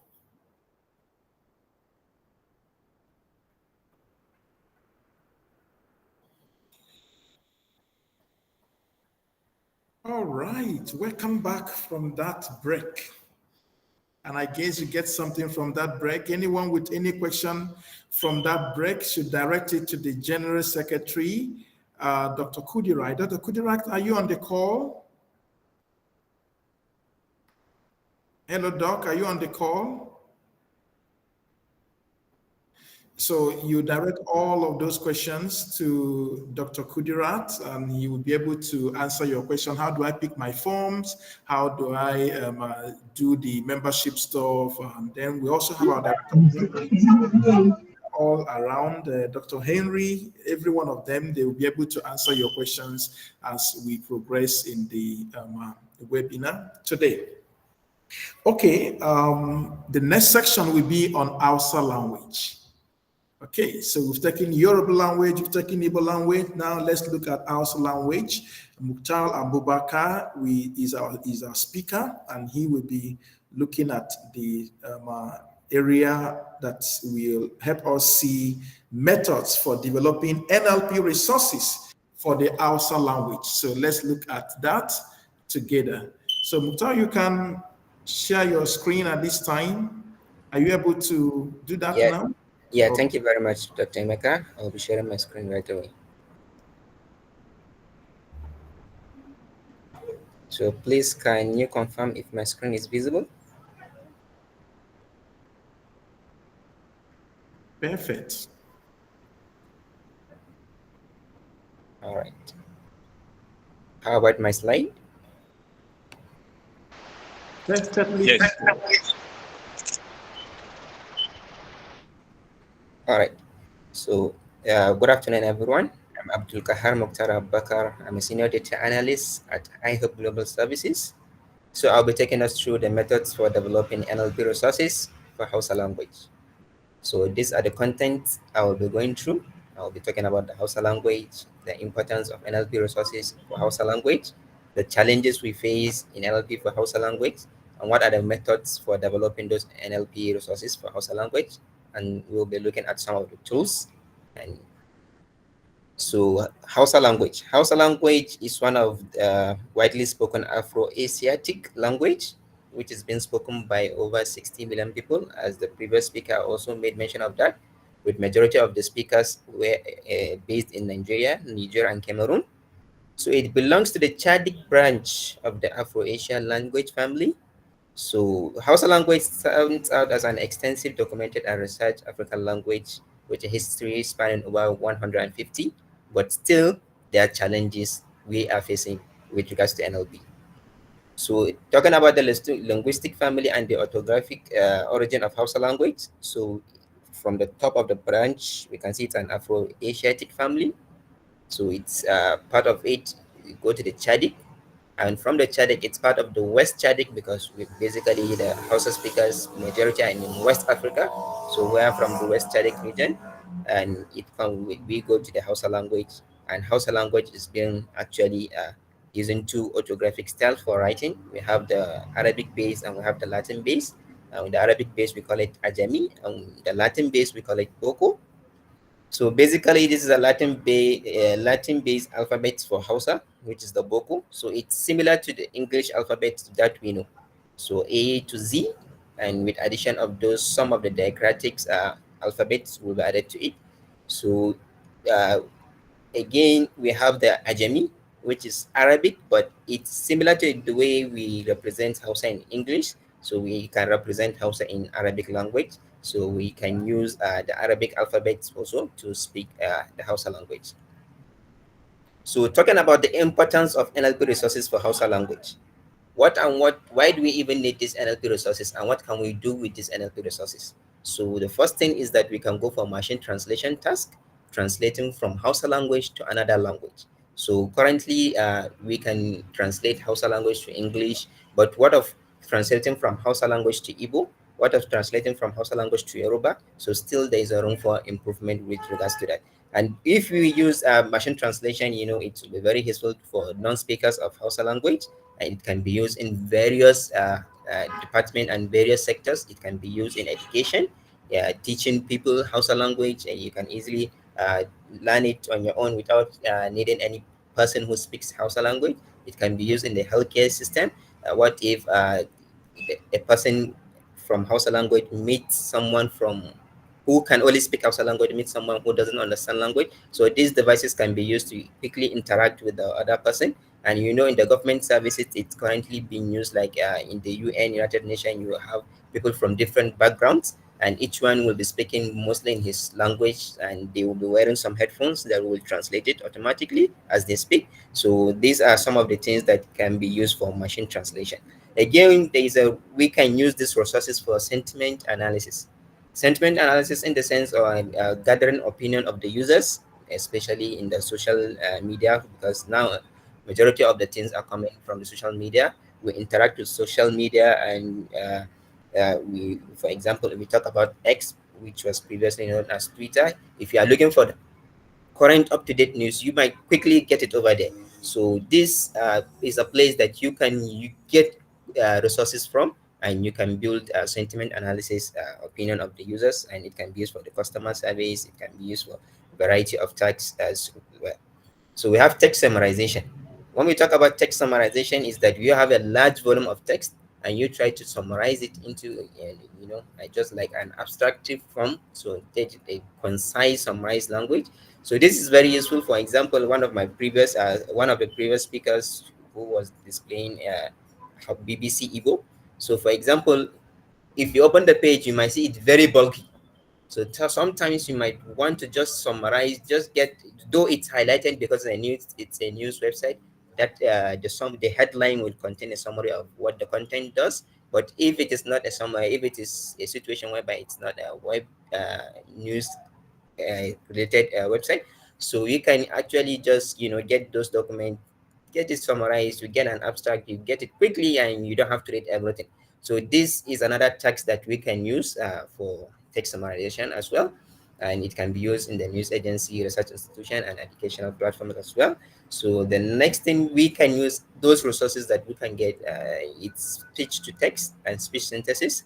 So we have machine translation. For example, machine translation can be text to text, and it can be speech to text, or it can be text to speech. So it depends. So here we are talking about speech to text. So we have an audio, and you'll be generating a text. So this is something that can be useful for people with disability, those people who cannot read or write, but they can actually speak it up. Once they speak the Hausa language, the text will be generated, and they can submit or give it to someone for further processing. So this is another thing we can use these resources for. Another thing we can use these resources for is document classification and information retrieval. So we can use, you can classify instances of newspapers, for example, academic journals. You can quickly classify them based on, you can categorize them also. This is one of the use case. And like the previous speaker made mention of name entity recognition, it's one of the use case that we can use these resources for. We can quickly identify names of people, organization, locations, some important entities. We can have those resources in order to perform these tasks. So developing and getting all these resources has to do with the tasks you have at hand. So based on the tasks you have at hand, then that's the way you think of how to get those data and how to actually create those data. So what are the challenges currently we are facing in terms of Hausa language? So firstly, we have data scarcity. So data is, like I said, it's one of, in my first beginning of the slide, I say it's one of the most documented languages, but these data are not publicly available. Sometimes, like the previous speaker also made mention of, she was looking for Chune Achebe material on the internet, but she couldn't find it. But if you go to the library, sometimes you might find, but sometimes situation might warrant that you might not be physically present to obtain those. All those things can happen.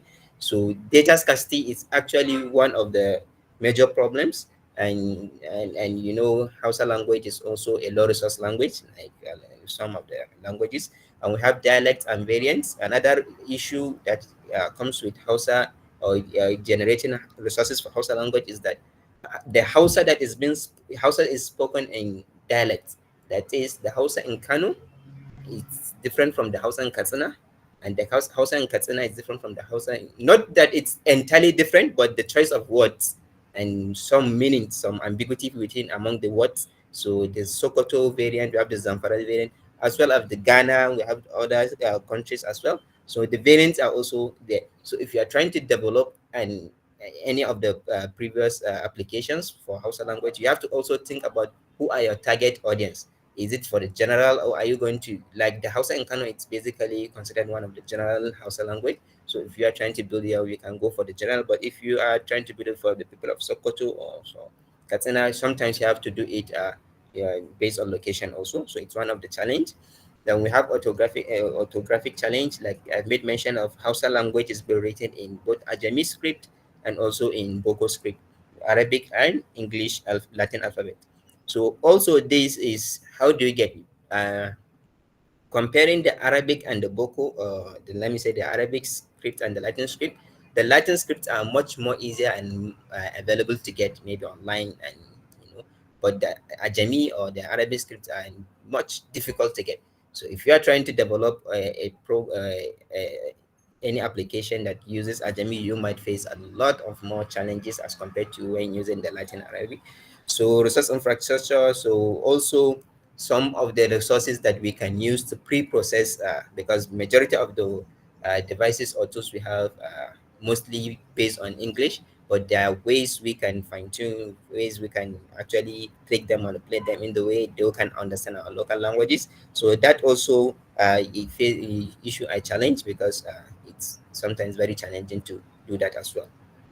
So how do we actually get those resources? How do we collect our data?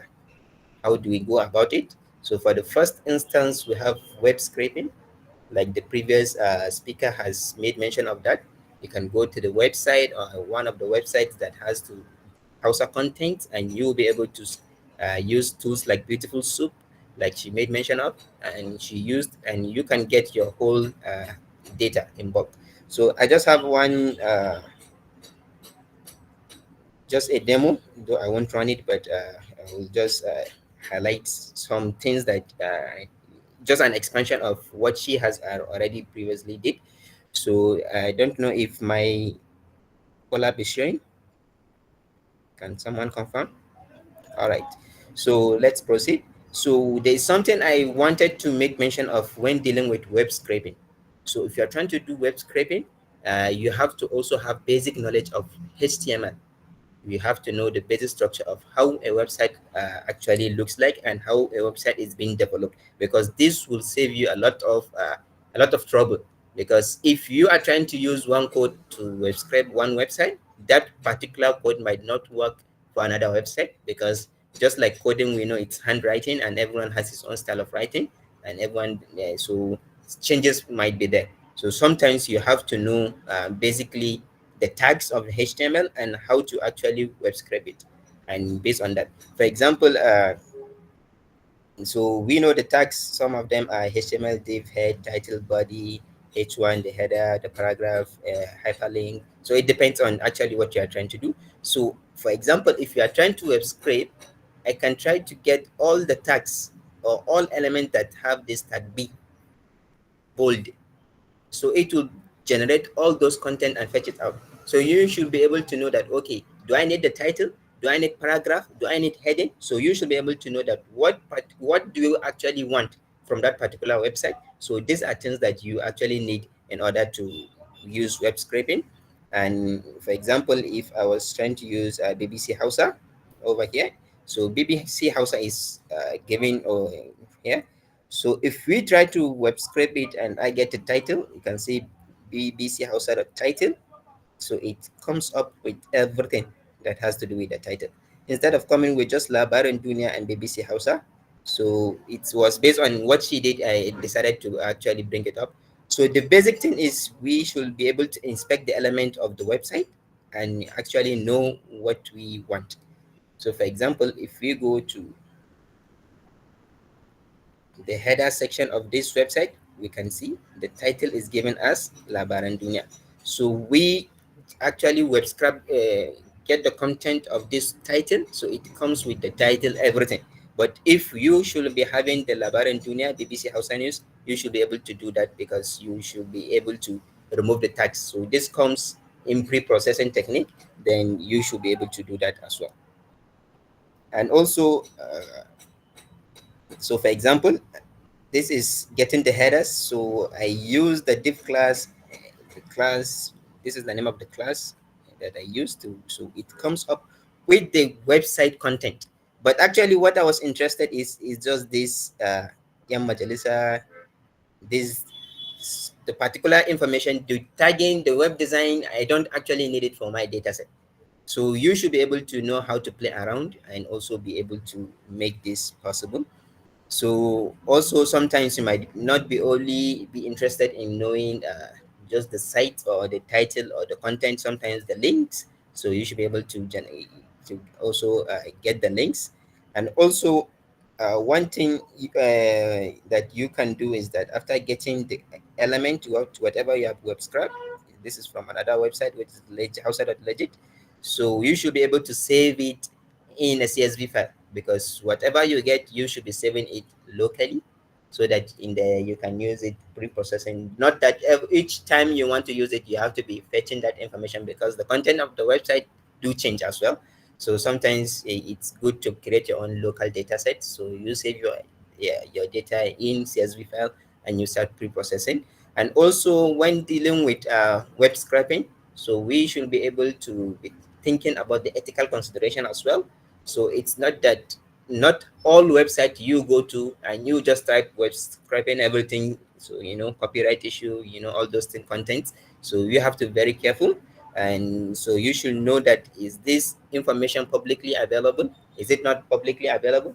Am I authorized to actually web scrape it? Because it's given, it's been mentioned. As a developer, you should be able to know that if this content will be given as authorized or not authorized. So basically what these websites normally do is that they create a file which is called the robots.txt. So this file, from there you should be able to know what you can do and what you cannot do when trying to scrap data from that website. For example, if you look at this, it's saying user agent. So user as a human being or agent as a robot who is trying to do this particular task. So what are you allowed? What are you not allowed? So this is it. So for example, you are disallowed to follow this particular folder. Maybe the folder name is about us or contact us or staff list, or so you should not be you are not allowed to actually get data from that part of it. So this is some of the ethical considerations. So before actually web scraping any website, you should be able to pull out this robot text and see what you are being given access to and what you are not being given access to. So sometimes, as you can see, here is a full access, because no, in the disallowed part of it, nothing was mentioned. So it's allowed, you can do anything with it. So if you have a block all access, so you can see this particular root directory means it's completely blocked. So you cannot web scrape this. So you have to follow the ethical consideration. So if it is a particular folder, you will actually have the root path to that particular folder. So that's the only folder you are not allowed to, but other folders you are allowed to. So if it is a file, you can see it will be mentioned the particular file that you are not allowed to web scrape and the one that you are allowed to do. So this is one of the technique you can use, which is the web scraping. And another technique is social media data mining, because we're in the era of data social media, and majority of some of the tasks that we perform, majority of the data can be taken from social media platform like Twitter, platform like Facebook. So you should be able to do that as well. But to be able to do that,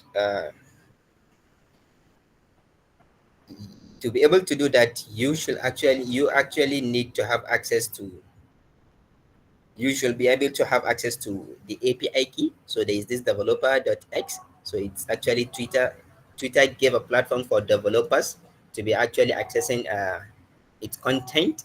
So it will be giving you some authorization code, it will be giving you some access. So for example, in this authenticating, so you should be having the Twitter key. They will be giving you the secret key, they're giving you the access token secret. So once you have this, you actually request for it, you will submit it. There is a form you fill, and you will have to tell them what exactly and why do you need that access, what do you want to do with it. So if it is a research, you may mention you have to give some support. So if they have to go and review it. So if that whatever information you have provided, they are satisfied, you will get your code approved. Otherwise, your code will be rejected, and you might have to reapply again for that. So this is one way, and you should be having the token key for the API, and based on it, you should be able to run your code. For example, in this searching, I'm trying to get content that has Hausa language, or anyone that tweets, anyone that retweets, anyone that posts anything on X. So if the word Hausa is being mentioned, you can actually type in whatever keyword you want. Is it Hausa? Or you can say Kano, or politics in Kano, but in Hausa language. Anything that you want to fetch, or zanga zanga, like protest. You want to get information about the protest for some sentiment analysis.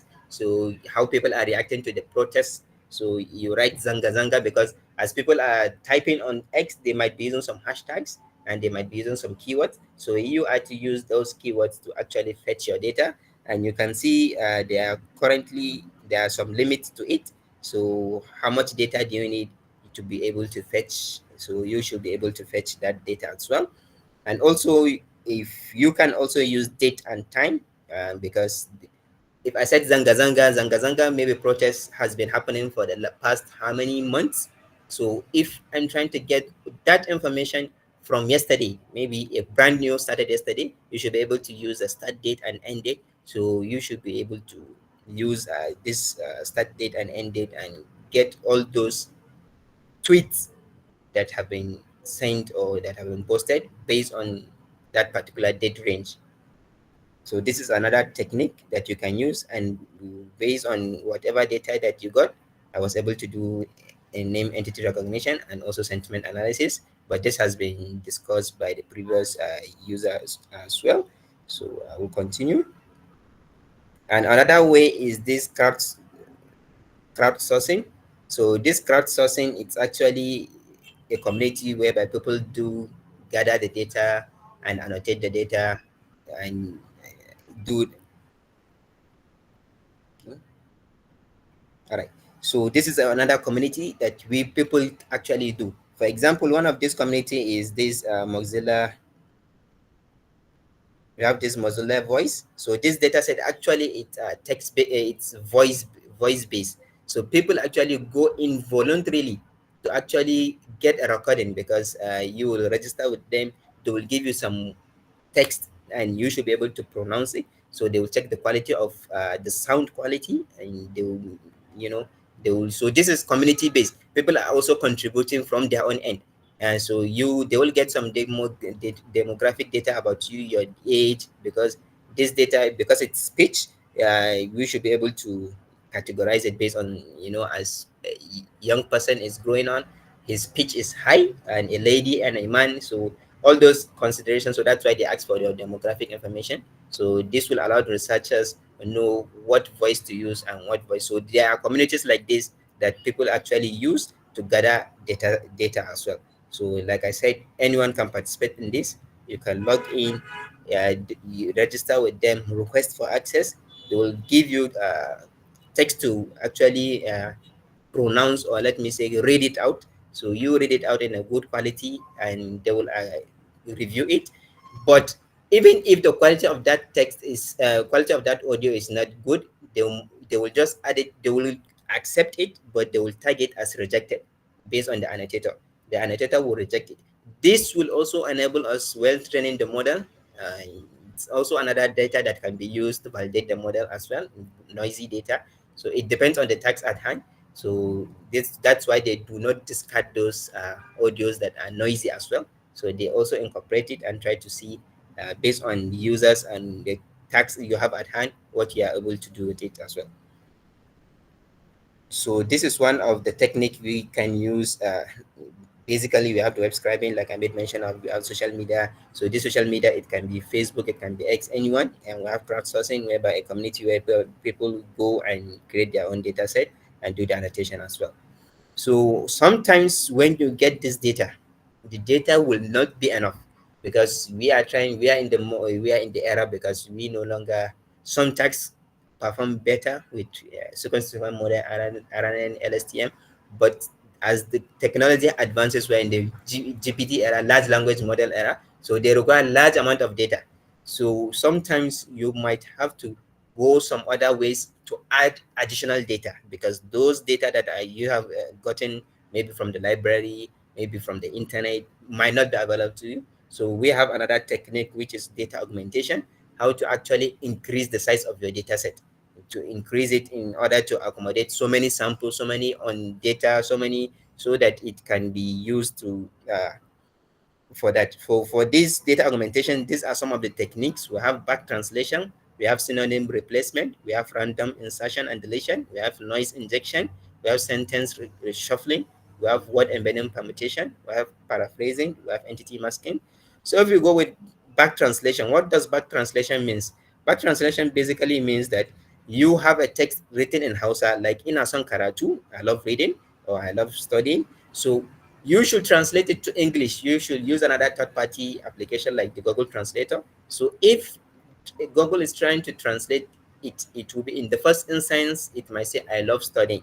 So if you copy that I love studying and ask Google Translator to translate it back to Hausa, there is high chances of it not giving you the exact same sentence you actually provided it with. So it might change it a bit. So in the second example, in a matukar sanyin karatu, it's same language, it's same meaning. I mean, the semantics are the same, but the sentences it's different.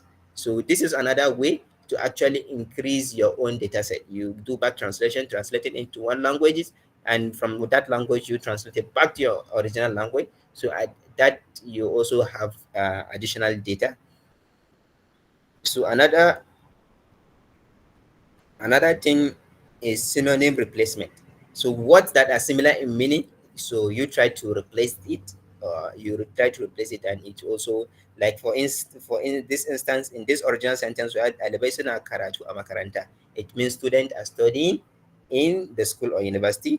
So ɗalibai suna koyon ilimi a makaranta.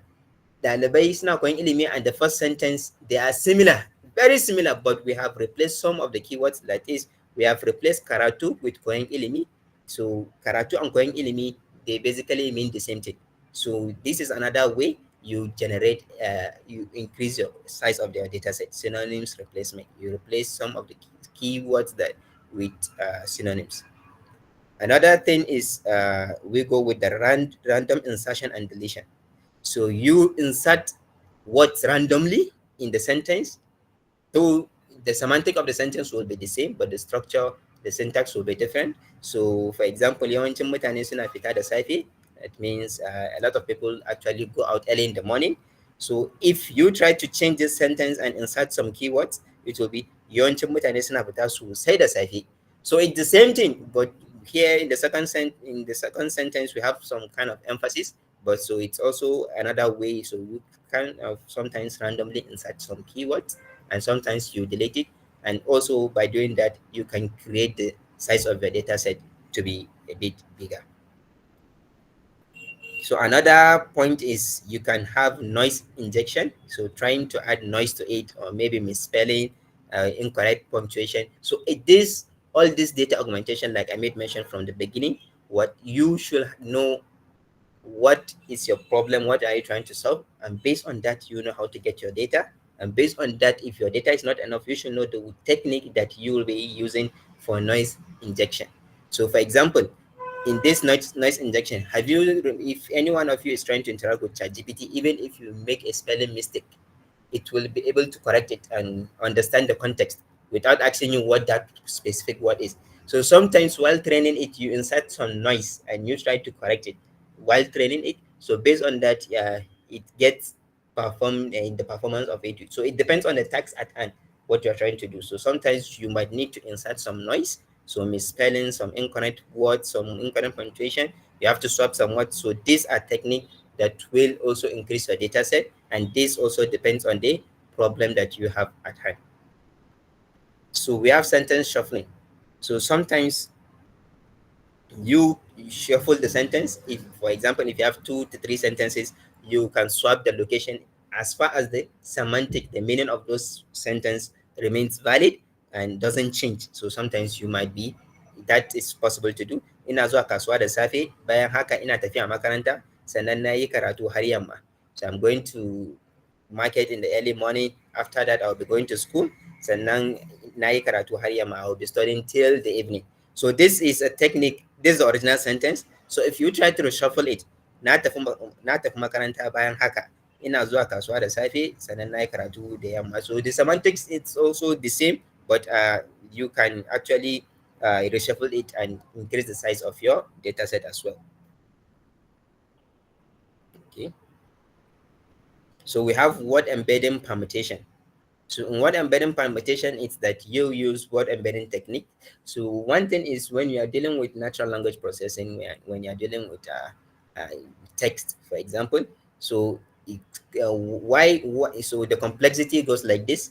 First, computer vision. So computer vision, it's a bit much easier to manipulate because you can quickly translate those images to pixel values to numbers and do your calculation. So the second complexity goes with text processing. So if you are trying to use text processing, computer does not understand this text, it understands numbers. So how do you actually convert those words into numbers? So you have to use some word embedding techniques. So this word embedding techniques, for example, here we have word to vec, we have fast, we have glow, we have bat, we have fast LXNet. So there are so many word embedding techniques that, like the first speaker also made mention of, time document inverse, TF-IDF. Those are also word embedding techniques that you can use to convert, to get the representation of those words into numbers, and which can be made easier to process by the computer. So you can use this technique also, so for permutation. So for the original, what it actually does in this word embedding, it depends on the word embedding, because in word embedding, while training the model, sometimes, so let me go back. If you are training a model for the word embedding, there is possibility that there are some unseen or unknown words that will be given while training. So how does this compare? How does it work in real life, when, or how does it react when it comes to seeing an unknown word? So this is one of the technique of the word embedding. So sometimes words that are related to each other, it maps or it gives them words. So it maps and categorize them into a particular cluster and give them numbers. So same thing can be used over here.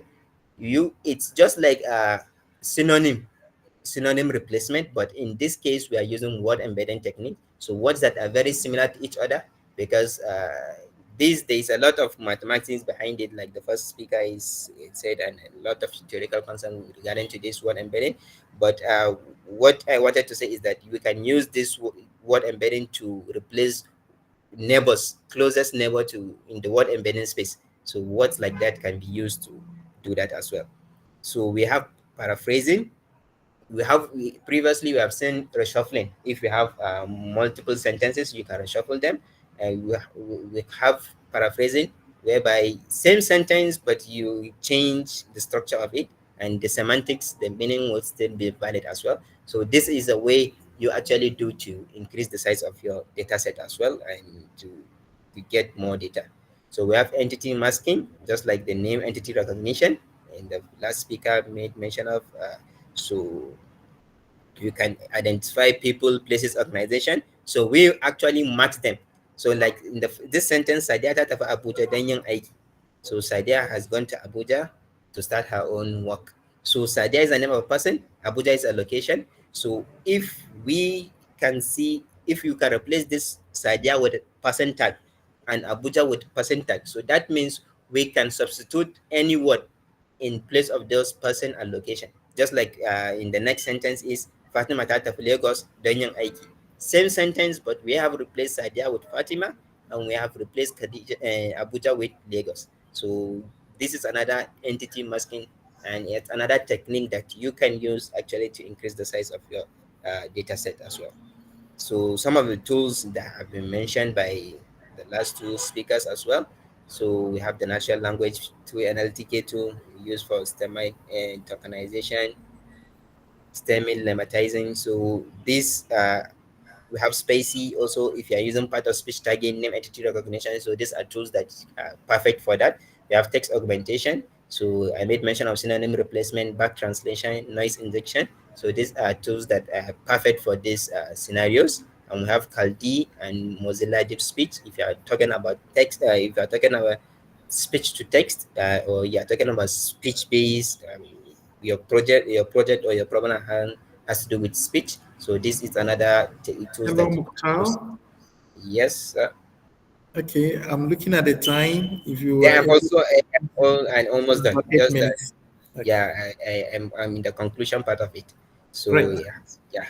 So Hausa language is very crucial, and we can see we can use it for so many tasks. So overcoming these challenges, we can use so many techniques. So now we go for web scraping, use the social media mining, or we can use the data augmentation techniques. So, but what actually we need most, it's collaboration. We need to collaborate in order to actually get these resources. So like I gave a demo or shown you one website whereby voluntarily people go over there to read out somewhat so that they can create a data set. And this data set is being updated rapidly. Sentences are being increased, sentences are being speech audio are being increased, number of speakers has been increased, the number of speakers from different background, some from Nigeria, like I made mention of dialect. So some from Nigeria, some from Niger, some from Cameroon are also participating. So you are having a large data and with different background. So it's very good for so many tasks as well. So the major thing that I wanted to emphasize in this is that we should be able to actually be collaborating as well. So if there's anything we can do to improve or to support the language that we have or the languages that are in Nigeria, we should be able to do that, and we should be having platforms in order to do that as well. So thank you very much, and I am Abdul Bakar, and I can be reached out through this email. Thank you. Wow. Please, can we give our digital hands together for Mukhtar? Is quite interesting. And also, should I say, concluding hands together for all our great presenters today.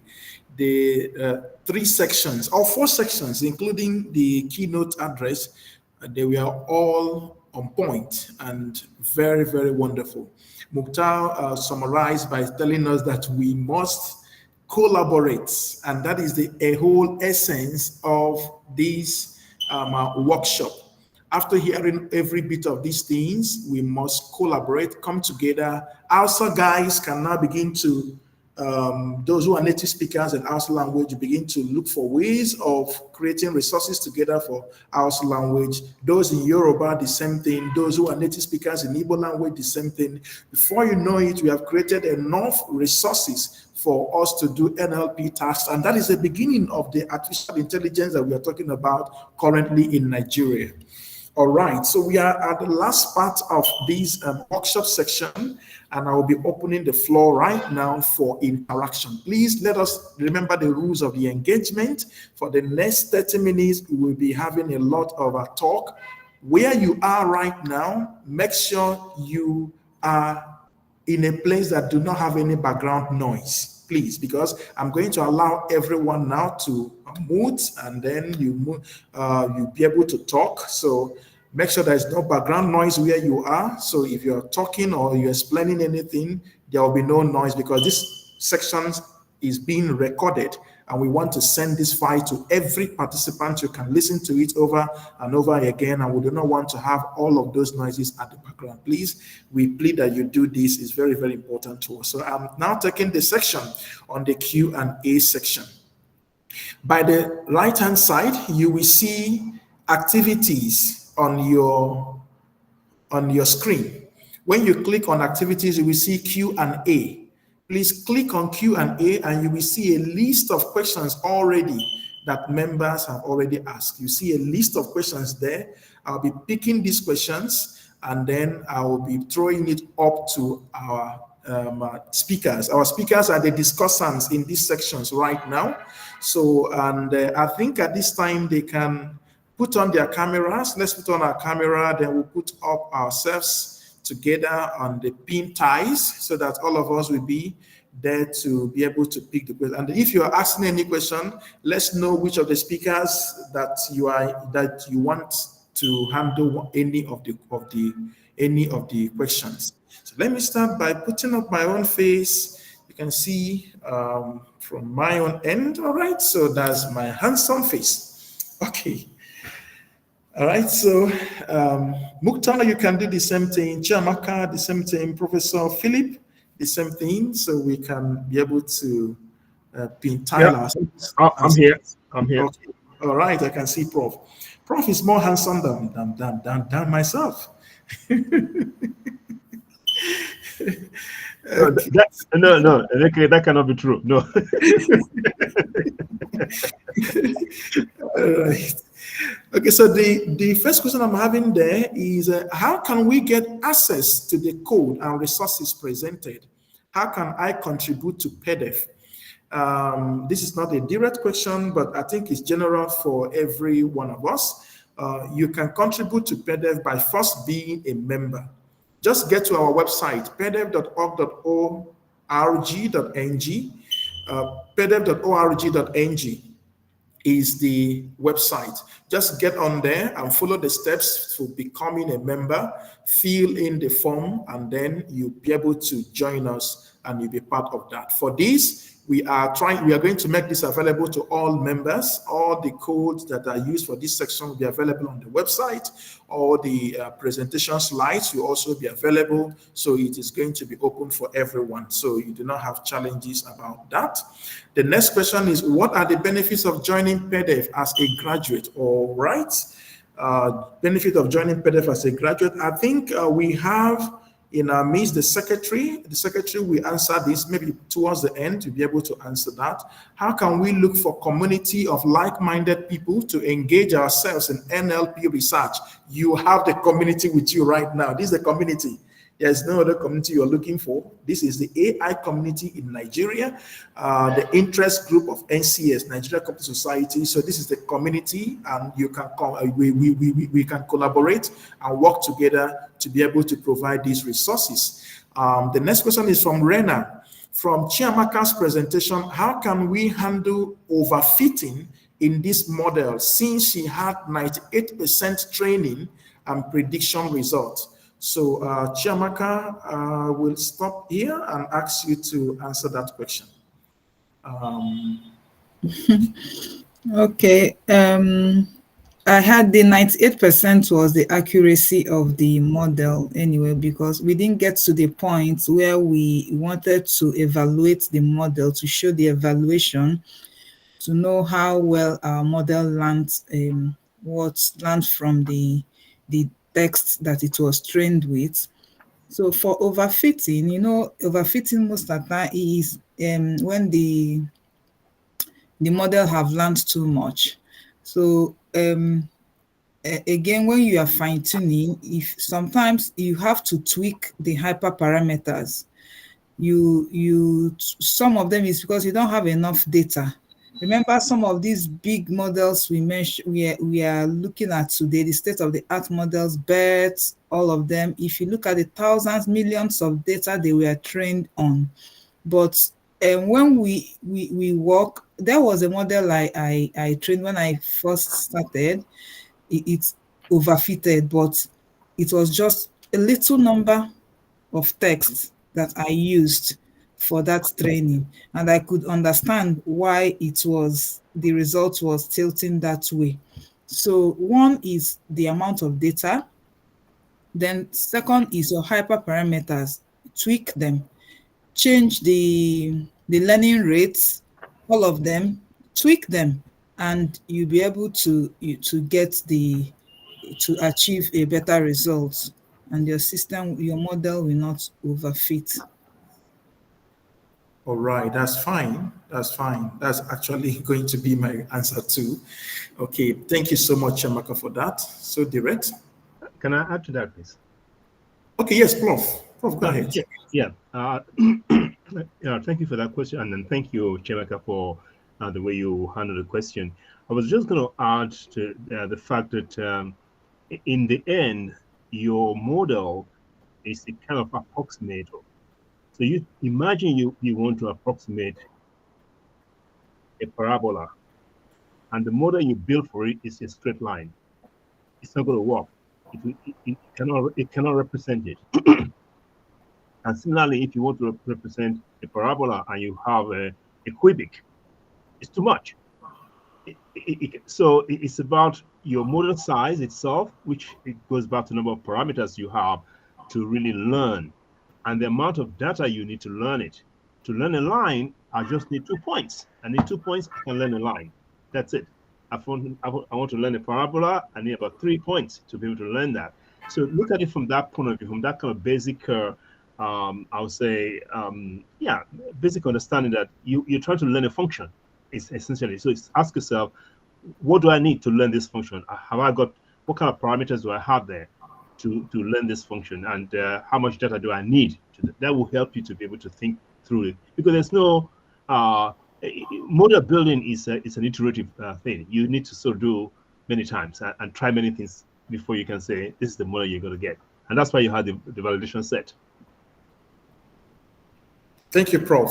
Thank you, Prof. Okay, that's good. Thomas Suma question is on what is the procedure for creating language corpus with large entries? What is the procedure for creating language corpus with large entries? You don't know what the large entries actually mean. Thomas, are you able to explain that aspect?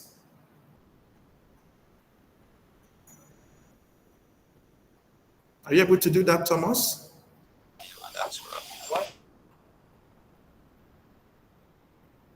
Okay, probably he's not here to do that. But I don't know, Chiamaka or Prof or Muta, do you understand the question?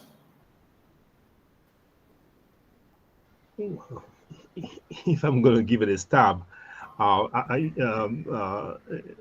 right, the question is not clear. But if one is going to give it a stab at all, you're talking about having a large data set.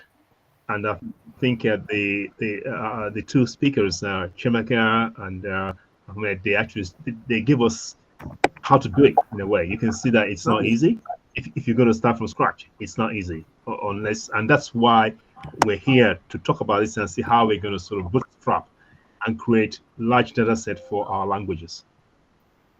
Okay, all right. So there was no much contest to that question, so it's quite difficult to answer it directly. Okay, there's another question. What is the method to resolve dialect difference in local language in Nigeria? What is the method to resolve dialect difference in local language in Nigeria? And all the speakers talked about all of that, and Prof's presentation is basically on that as well. So, Prof, I don't know if you can, throw a little more light on that.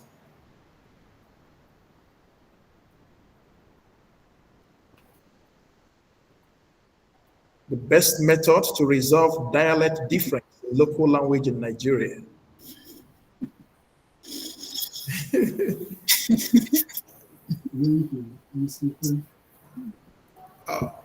Chiamaka? Just like Prof that is thinking, I'm equally thinking. I think what I can say is just when we made mention of orthography, if we can come to agree on a particular way of writing, let's say Igbo, because when you go into Igbo, I made mention about 30 dialects, and it will be more than that, just the ones we're able to put down. So it's still the same Igbo, but different variations, just like the Hausa mentioned as well. So I think coming to agree, when we come to Europe, for instance, if we say British way of writing, there are some spellings. When you say something like organization, instead of Z in that organization, if you go to America, they'll put Z, but if you come to England, it will be an S. Get it? So they've agreed on that. So anywhere they are writing a text, that is the spelling you will see for those particular words and all that. So, which is a big issue for us. Like Igbo, for instance, there has been a fight over the decades on which orthography to go for and accept a particular orthography. We have the Lepsius, we have the Onwu orthography. At a point, it seems as if it was the Onwu orthography, but still there were still controversy, fight over it, and the anglicized, the one the British people that colonized. That's why we can say something like when you want to spell, let me say Oka, for instance, in Anambra State, we spell it AWKA. But if you come to use the Igbo, it will be OKA, which is Oka. You see it? So different variations. I think one way I can say is accepting a particular way of writing. this is whenever you are writing a document, maybe a public document, let me put it that way, or how do I put it, the Igbo taught in schools and all that, we agree in a particular way of writing, so that whatever tool we are producing, you now use the agreed orthography. So the data sets that we used for that, or whatever we are producing, will be the agreed, based on the agreed orthography. I think that's what I can say about it. Then we can still go down to develop tools on our dialects, because we can't throw them away. You get Yeah. it? We keep improving on this, developing, and yeah. All right.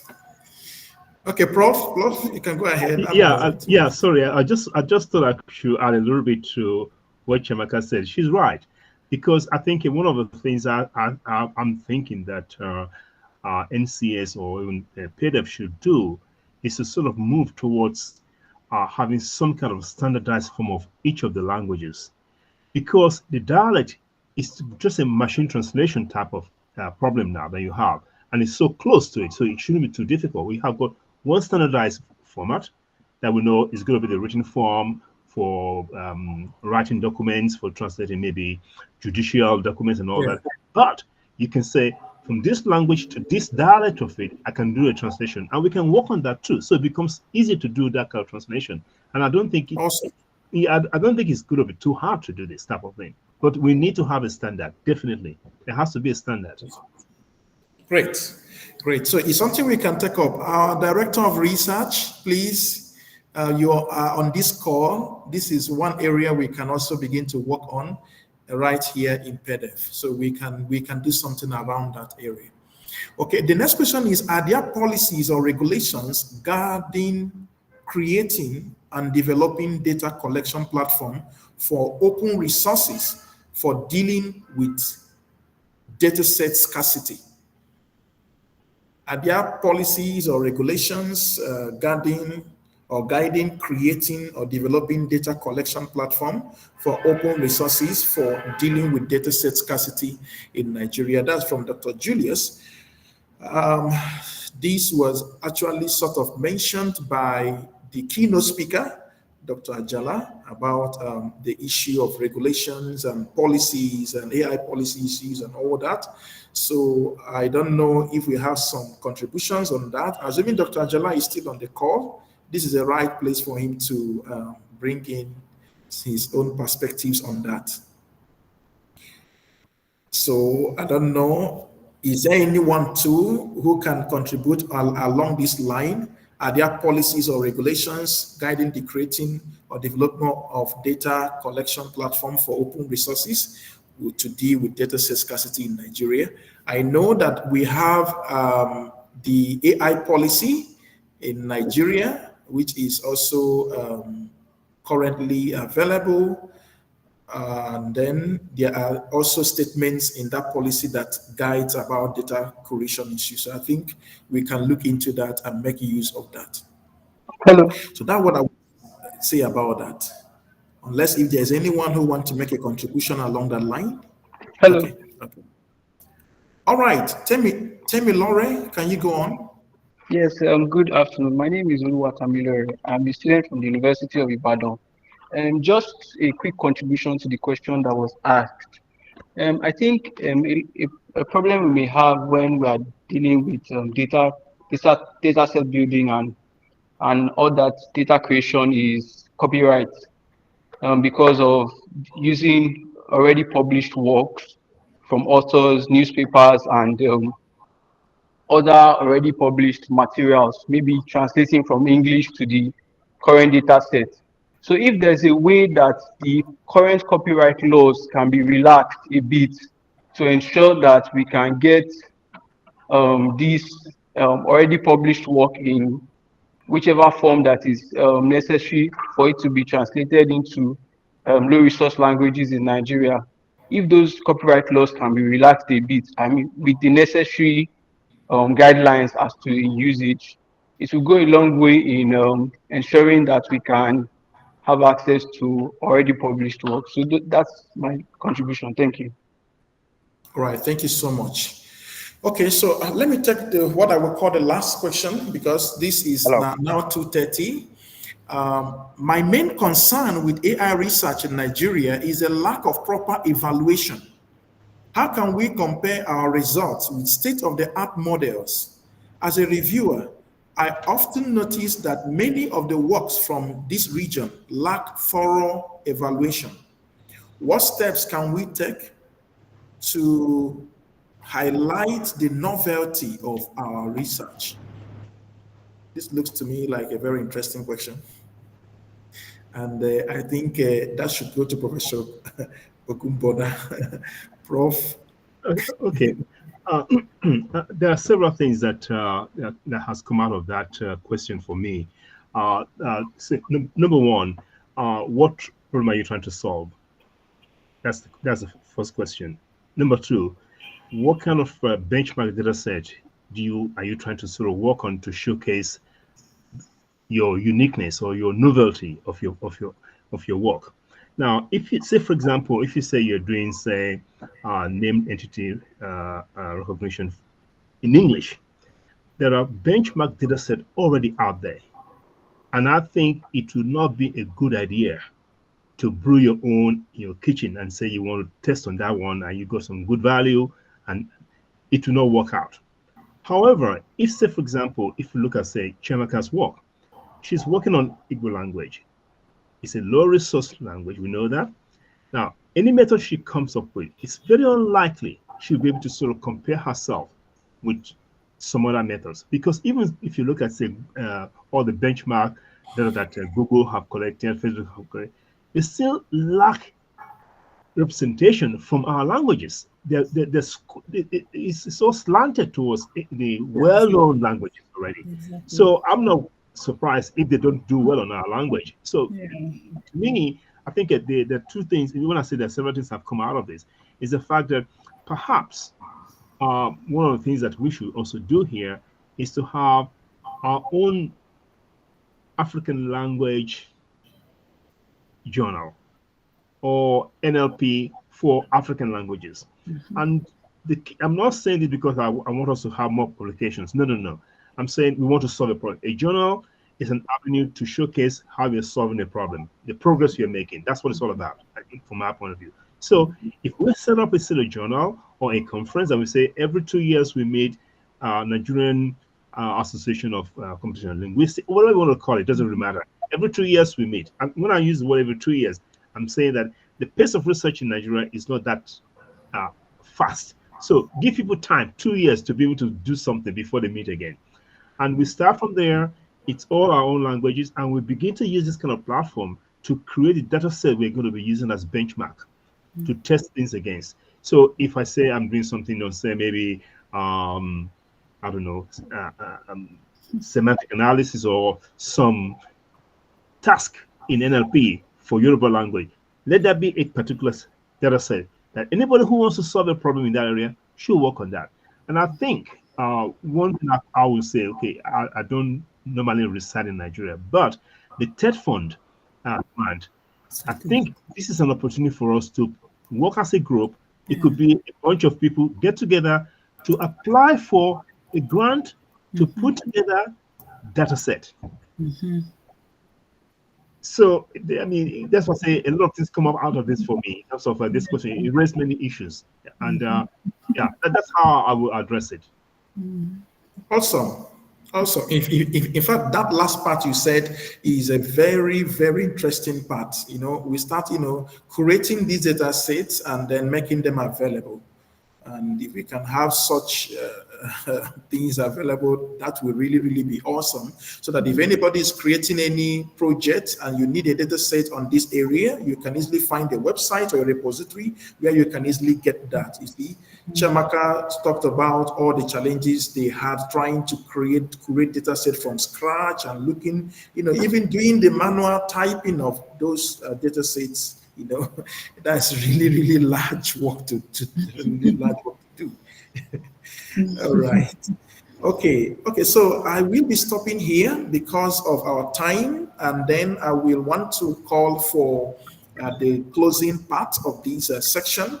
so that immediately after that, we may still need to continue to answer more questions if there are more questions.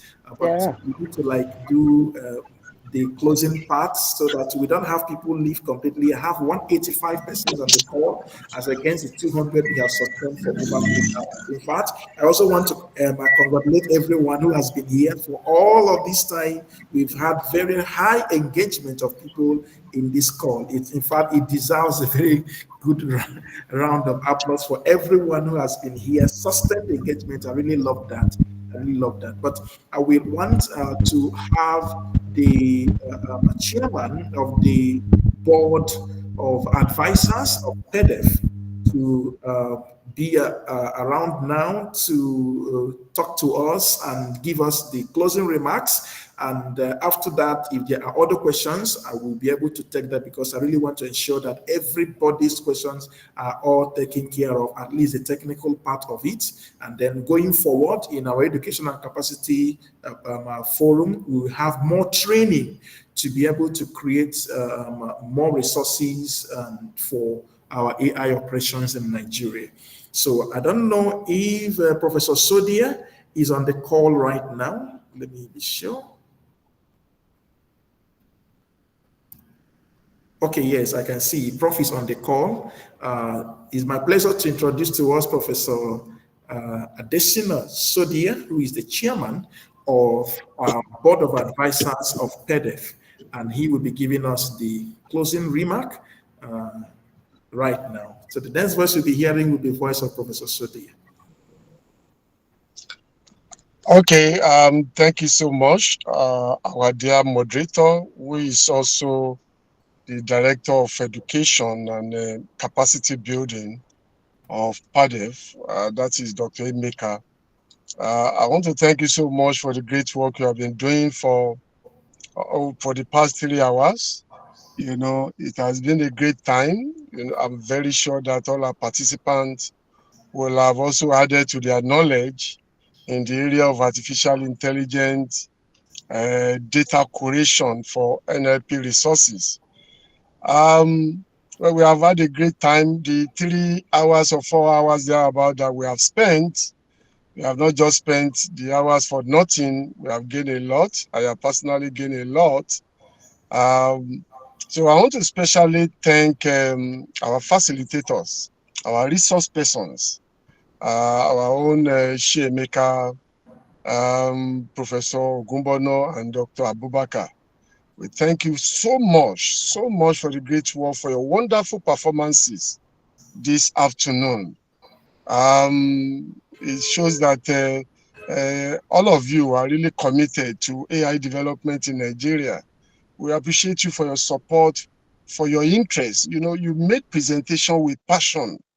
You know, you spoke to us without hiding anything. You presented all the work that you have seen, that you have done, you know, in a way that all of us can actually learn and be able to use whatever we have learned from you today to develop our nation. We thank you so much, and it is good that all our resource persons are also from Nigeria. So we love the passion, we love the dedication, we love the interest. Thank you so much, because we are sure that this time you have given to us, you know, for this workshop, you could have used it for something that is very important, something that can also earn you more money. But you have decided to ignore all those ones and give your attention to this. We appreciate you so much. When you are making presentation, I was also thinking that because the next program of PAIDeF is going to be a physical workshop on AI for development. I was just thinking within me if we can also get these wonderful people, you know, to really be on ground physically, to be able to attend our upcoming workshop. The workshop, we are planning to have it in Abuja, you know, and of course, the planning has started, but we will continue to unfold our preparation towards the workshop. We want to use AI for empowerment, for development, for our nation, and that is going to be the focus of that workshop.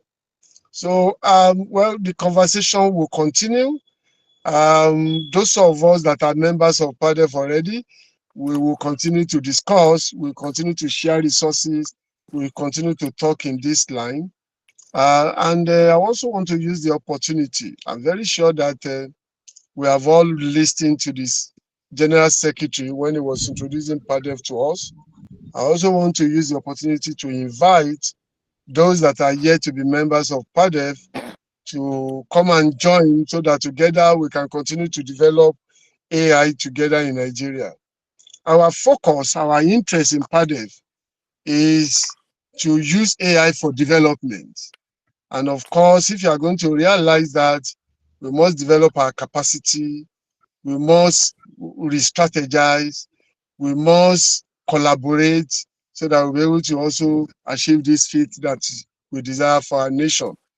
So we want to invite people that are yet to be part of us, come and join us. Our window is always open so that anybody that is interested in AI for development can come in. And let me also use this opportunity to say that at this time, we also need collaboration with corporate organizations in some of the things you are planning to do. We are also looking for partners, in support for startup and so on and so forth. Professor Gumbono spoke about having a conference, African conference. We have started to think in that line, and we are hoping to have one next year. It's going to be African AI conference and exhibition. It's something we want to collaborate with some other African countries so that we can achieve that. If it's going to be yearly or 2 years, at least we want to start planning for the first edition next year. So we have so many things in mind. We have started discussing so many ideas, so many strategies that will allow us to move forward, that will allow us to be able to use AI for development in Nigeria. And of course, we all need to come together. We all need to work together. I want to believe Chiamaka is a member. I want to believe Dr. Abubakar is also a member. Notwithstanding where you are located, where you are situated at the moment, you can also be part of us. We have some people already that are members. We even have one person that is even an executive member that is also situated in UK. So the distance is not there. Anywhere you are, you can be part of this group. And of course, I know Professor Gumbono is our member. We started this group together, even with the fact that he's based in Australia. He has been part of us. He has been gingering us. He has been giving us advice, direction, and we want other people, anyone, wherever you are, to be part of us. Let's do it together. Let's promote AI together in Nigeria. And let me round up by also thanking all the participants. When we called for invitation to this workshop, we had over 1,000 people that registered, and I'm very sure that close to over 500 have attended this event. So that shows that many people in this country are also passionate about AI development. Even the interaction we have had today shows that people followed all the presentations and they were able to bring out meaningful discussion, meaningful questions and concerns.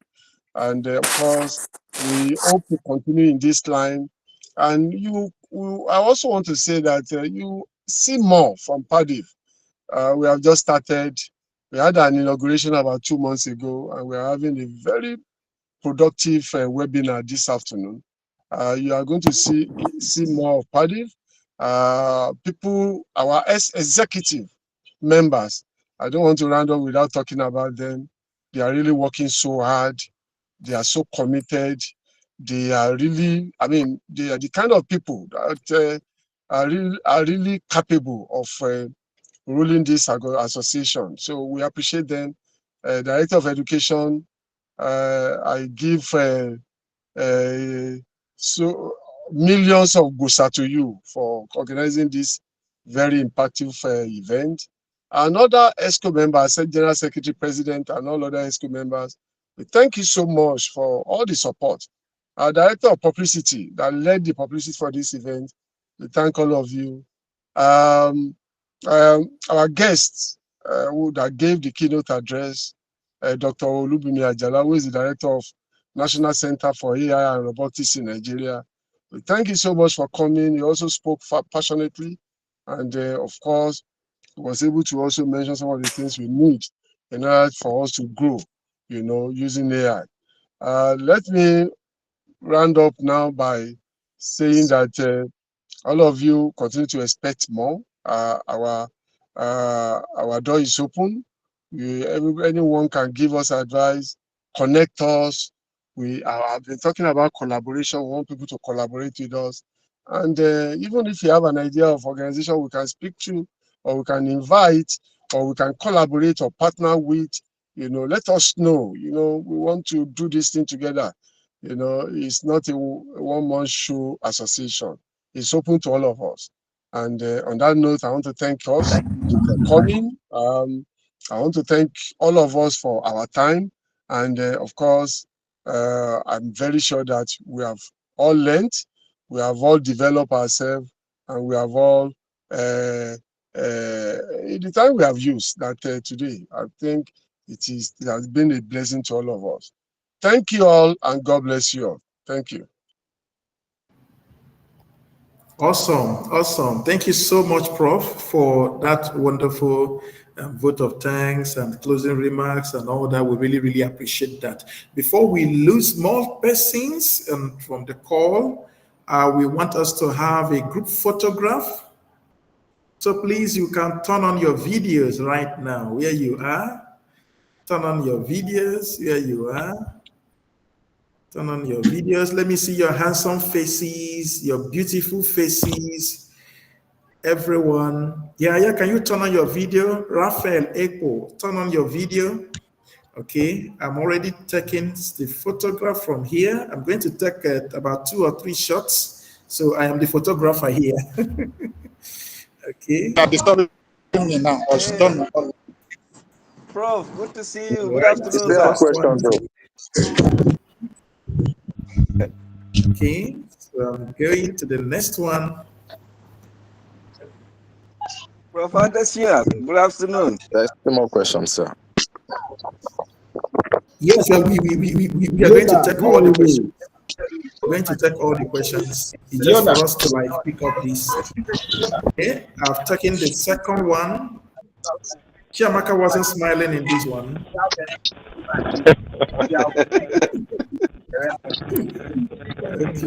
so I'm about to take the third one now. 1 minute.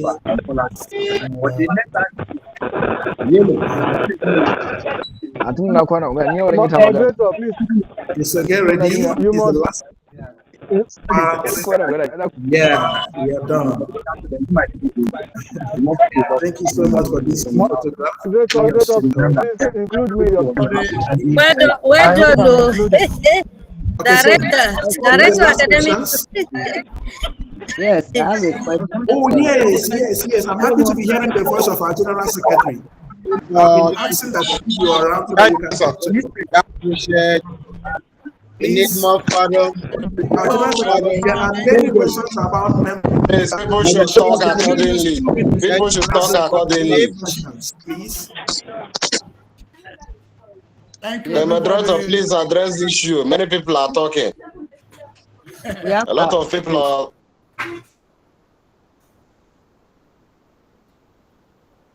Okay, so I've muted everyone and I've taken off the videos. Okay, so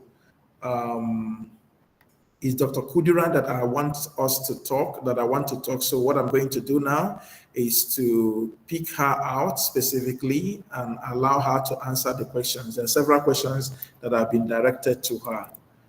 Okay. All right. Dr. Kudirat, you should be able to talk now. Can you unmute yourself? Yeah, he's like, where I am now is a little bit noisy, and then we'll be hearing some noises at the background.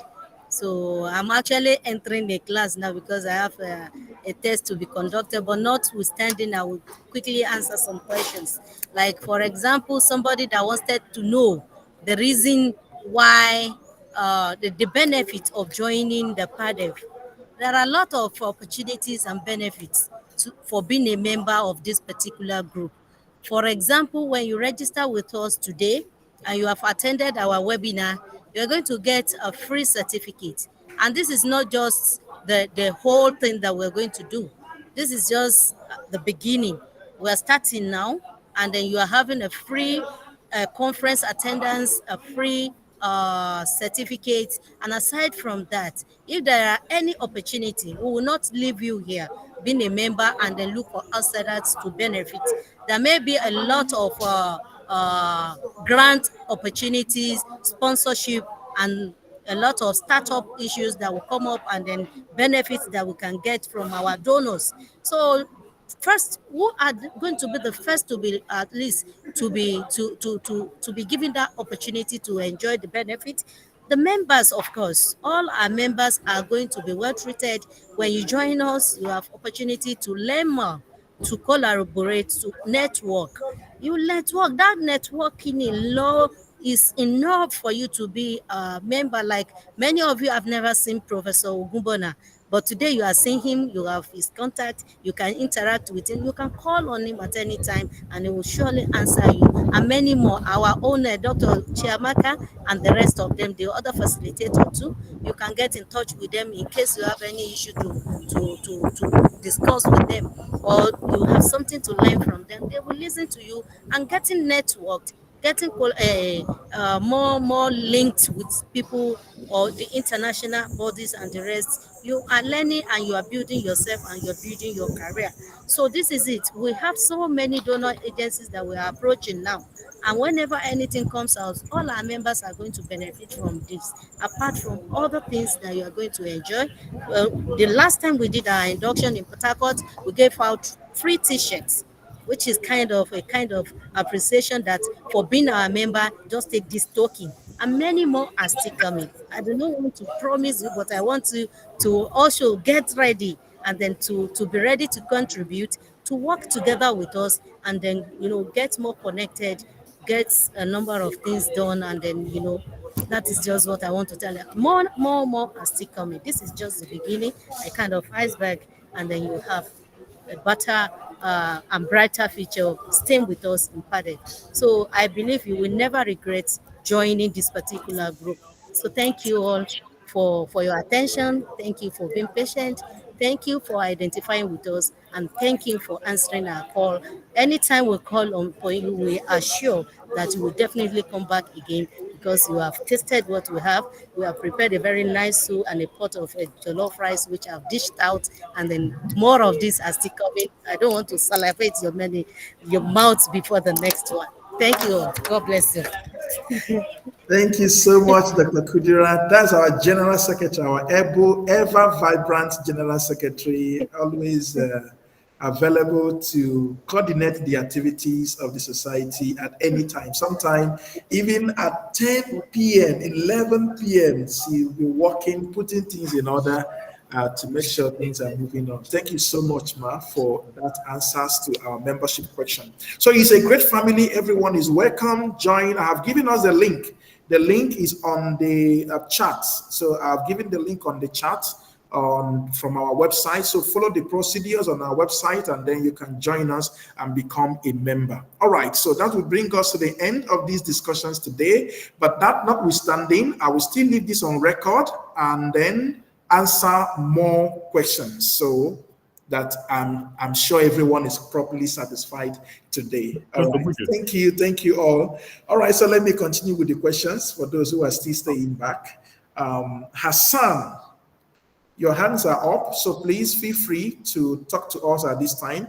I'm going to allow you to be able to talk. Yeah.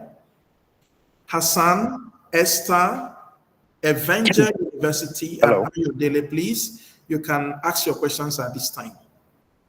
Hello. Hello, yes. Go ahead, Ahmad. Yeah, thank you for this awesome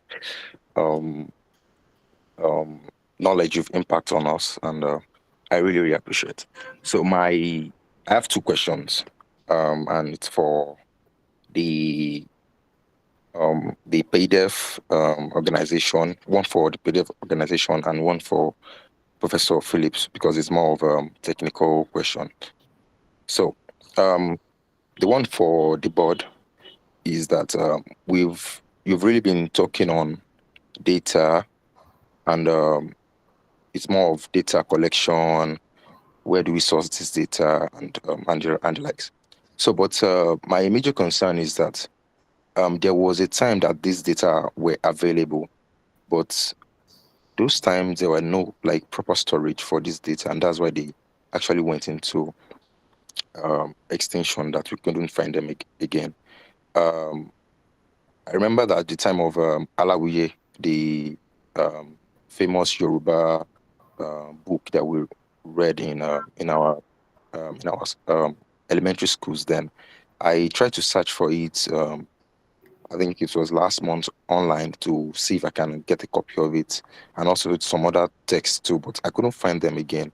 So which means that the data of 15, 20 years ago cannot be found again online.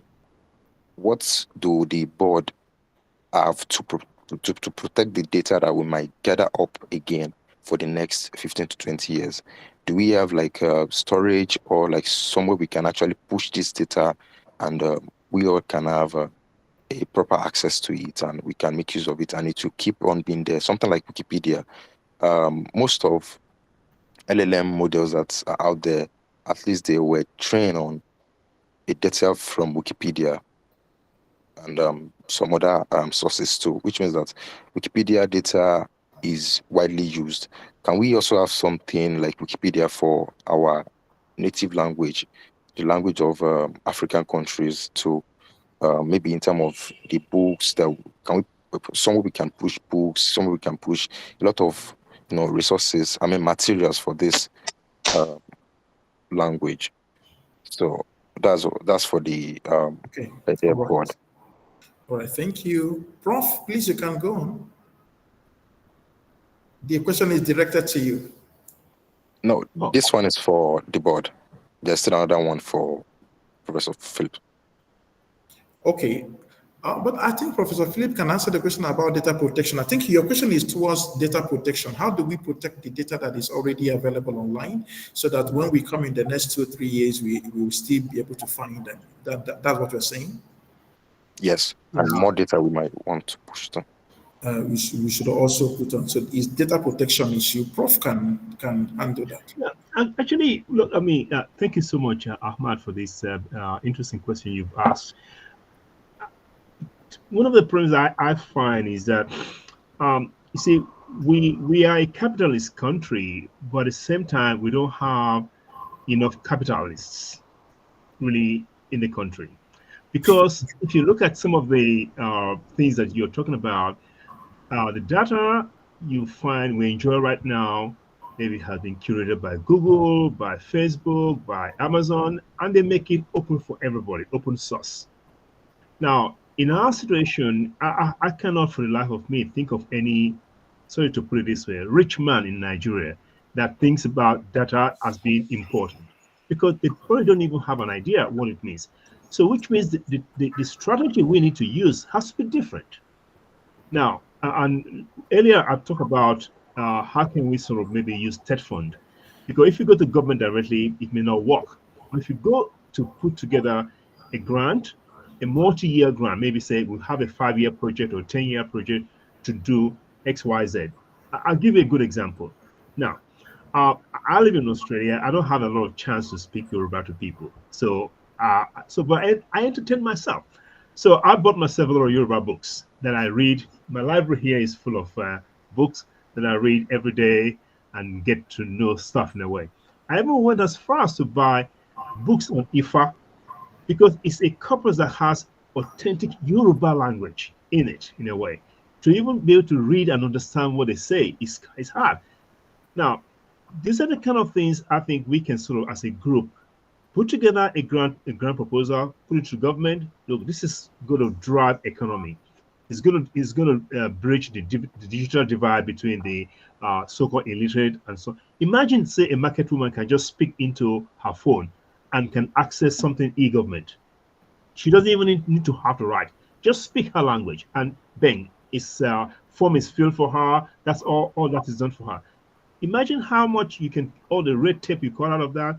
If we can put together something like this, the government will begin to see why data curation, data collection, and preservation is important for the existence of this country. That's the angle I would take it, because I can't see individuals, unless we have a bit of some philanthropists and say, oh, they'll put money and help us. But at the same time, I'm not looking for big donor from the US to come and help us. We should help ourselves. We should help ourselves. We shouldn't just depend upon them to come and help us all the time. We can help ourselves. We're coming up with a good strategy, and it will work. I don't know if I have answered your question, but that's all I can say. Yes, Prof. Yeah, thank you very much. That really answered my first question. Thank you very much, sir. So on the second one, when you first presented on grammar, the language. Hello? Yes, go ahead. So there was a place you showed using an NLP the tokenizer to kind of drive out tokens from sentences. Yeah. So and you were saying something on the things that are affecting the Nigerian language generally, which is limited grammar, and some of the grammars are kind of borrowed, and some are, let's say, generated. So derived. So I'm kind of thinking, I don't know how feasible it is. That's why I'm asking this question actually. From my students at the University of Ibadan Computer Science. So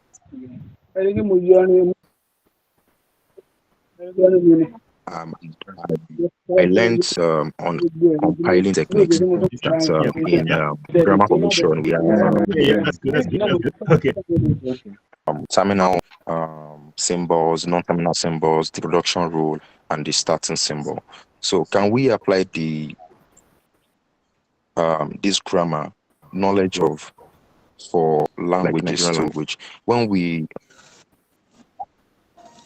if we're able to know non-terminal the terminal symbols, which are the alphabets in the language, and also the production rule, how they were kind of being put together to make words. Can we use that idea to overcome the issue of limited grammar in these languages? That is on language formation. Yes. And also, after that, we can be able to add something like the token acceptance, which is in terms of, let's say, human annotation. When we generate this, when a machine generates these languages using the language formation, then there will be some set of people that can, accept those generated words and say this one is correct, this is relatable, because I want to paint some example now. In Yoruba, in the English word of the English word is nowadays, but in Yoruba they say igbalode, which is from that igbalode we can actually split it and know that it is being derived from that nowadays. The noun there is igba, the ades there is lode, which means that it is being derived. And also chairman too is an English word, and in Yoruba they'll say alaga, which means that chairman, oniaga, which is alaga. Yeah. So if you kind of understand the formation of these languages, we can actually use the machine to generate more, and they can actually make sense. They can have some meanings attached, even the ones that we don't know yet. The machines can actually give us. Can you summarize the question so that we don't take longer time, please? Yeah, I want to know Yeah, I want to know the feasibility of that. That's why I'm consulting Professor Okay. Phillips. Okay. Okay. Well, look, thank you for the question, Ahmad. Don't forget that before we start having idea of using neural network and language, data-centric type of natural language processing, it used to be statistical, and a lot of it was based upon linguistics. So rule generation, parsing, all this kind of stuff that you will also use in compiler design. Well, what people use it, but the problem is it's rule based. So you ask yourself, unless if the rule is very compact, then say for example a computer language is very compact and it's human made. So you can actually confine it to say say for example say C++ or say Pac or Java. It's very, number one, the number of tokens is limited. The rules of making it is finite and well known. But when it comes to say natural language, the human language, it's huge. And that's where data-centric came in and then blow everybody out of the water. And they say, look, we will learn from the data. We're not going to sort of try to form the rules.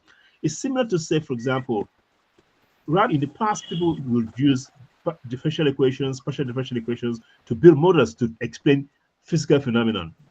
Now we say, no, let us use data to learn what that model should be, because even your PDE, your ODE does not fully describe the phenomenon. It's an approximation of what is actually happening there. But the data, excuse me, if you have sufficient data, we might be able to sort of cover all the possibilities. That's where the tension comes. There's something that says we cannot combine the two. In fact, one of the research I'm very interested in is called physics-informed neural network, whereby you take some of the physics as prior knowledge and data together to be able to do something, hoping that we can reduce the amount of data we need to actually learn something. And that would be similar to what you're saying. Say, take some of the production rules, combine it with some data, and see where we go. No, I think it can work. Thank you, Prof. Thank you, Prof. We have neural network already available. So, and this makes all the rules instead of doing the rules manually by ourselves again. This is a good one. All right. So let me take other question. Esther Adeleye. Ebenezer Ajayi, please. You can go ahead, ask the question. Yes. Thank you very much, the organizer. I want to thank our presenter for today. They have really do justice to the topic of discussion. Mine is not more or less a contribution, because I was the one that asked the question about the novelty and the evaluation. And what we keep hearing every year is there is no data, there is no data, there is no data. I could remember natural language processing has been as back since I was in school, 1995.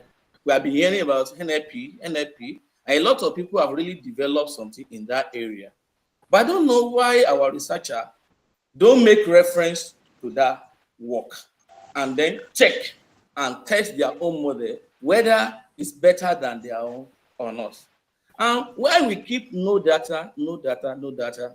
And I say, thank God, this AI has been in place.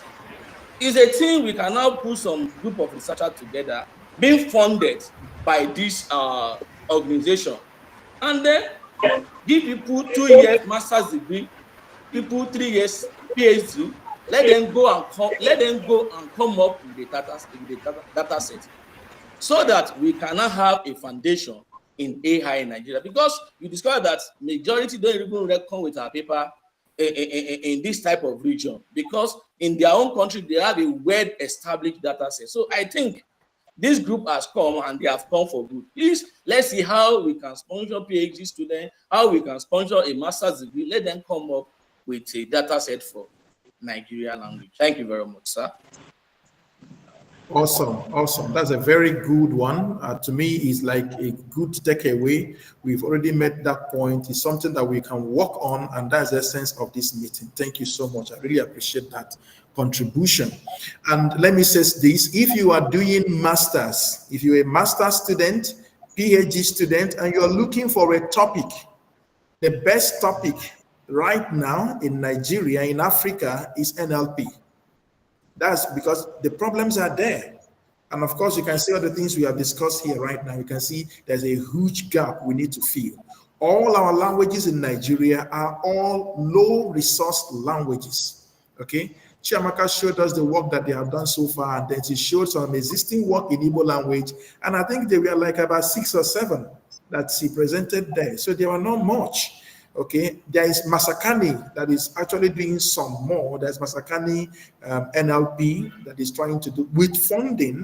Masakani has some funding to do all of that, and we can also get more funding. So if you're a master student, you are looking for a topic, PhD student, you're looking for a topic, this is a virgin ground that you can go on. And then when you start that, you can see that it's not like it's difficult. You've seen the step-by-step way of doing these things, which Mukhtar presented to us, and Chamak also presented to us, and the Professor also showed us the particular areas where we can even look at the diacritic differences and how to resolve such issues and all of that. So they are not like it's a difficult area. It's an area we can all go in and then begin to provide solutions. And we can come together just as we are here in PAIDeF to now be an open resource that will use all of those data in one resource, and we can easily get everybody access to it. Thank you, Ajayi Beniza, for that particular wonderful contribution. And meanwhile, this is aside. It's good to see you in this event. Thank you. That was the SCS chairman when I was in Kogi State and I was in secretary. Okay. All right, so I have 3 more hands, and that will be all I'll be taking right now. Evangel University, Samiat Olubumi, and then Happiness Akabuike. So please, let's just take these 3 questions, and then we can call it a day for today. It's been getting to like almost 4 hours. Thank you very much, sir. It's a pleasure to meet the group, and in fact, I'm very, very happy that today I have been enriched.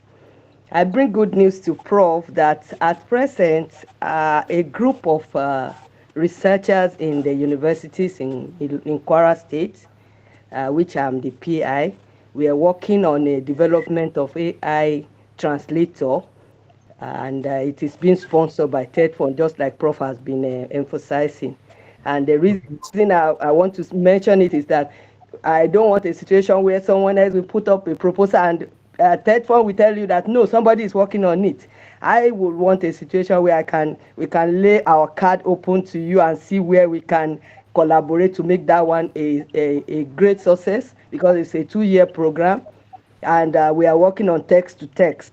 So we still want to proceed from speech to speech and other aspects of NLP. Awesome. So I just want to appreciate Prof. In fact, coming from the background of that critics is just the only thing is just the best thing that makes me happy that I'm not doing wrong thing. So I'll be glad if we will need him. We will need everyone, even Chairman Kat's contribution and Dr. Abubakar. We will be glad that this work is ours. It's not only for those of us that are working on it, because it was from the background of my translation work. I've tried during COVID. I was translating, and when I get too much work, I want to let Google translate for me. But eventually, I realized I was doing double work. When Google Translate, I have to retranslate again. So it was then I called on my friends that can't we just do something? And fortunately, we have a lot of people who showed interest. We have people in the AI, we have people in the engineering and so on, and we've come together, and we will be glad that this project come to you, PAIDeF's hand, so that at least we can get a robust data. At present, we are in data curation, and just like the speakers have said, this is all we are doing. I did a project on Igbo Olodumare, My PhD was on Igbolodumare. While I was doing that, I've already written it in the language on my system because I needed to make some analysis in relation to the two English texts that were available. That is one by Wole Soyinka and another one by Ajadi. So eventually I have the soft copy. So when they were telling us that we can use those, I was just like, oh, what a great opportunity I have attending this program today. Thank you very much. Thank you for putting up this, and I'm so glad. And thank you, Prof. and Dr. Bakar, Dr. Chiamaka, for this great work you are doing, and you too, Dr. Neka. Thank you very much. Thank you so much. I'm really happy to hear this. And in fact, it means that we have a project that has some funding available right now in Nigeria by Tech Fund, and Dr. Samiat is handling that. So we already find a way of collaboration. This is awesome. And I'm happy to hear that. So PAIDeF will collaborate with you. Please feel free to drop an email to us so that we can take this. Okay, all right, that's good. That's good. Can I make a suggestion? A quick suggestion. Okay, Prof, please. Yeah, Dr. Samiat, thank you very much for your contribution and for coming out to say what you have said. One of the things that we do here in Australia when we have projects like this is to sort of find a forum where we can present work to date.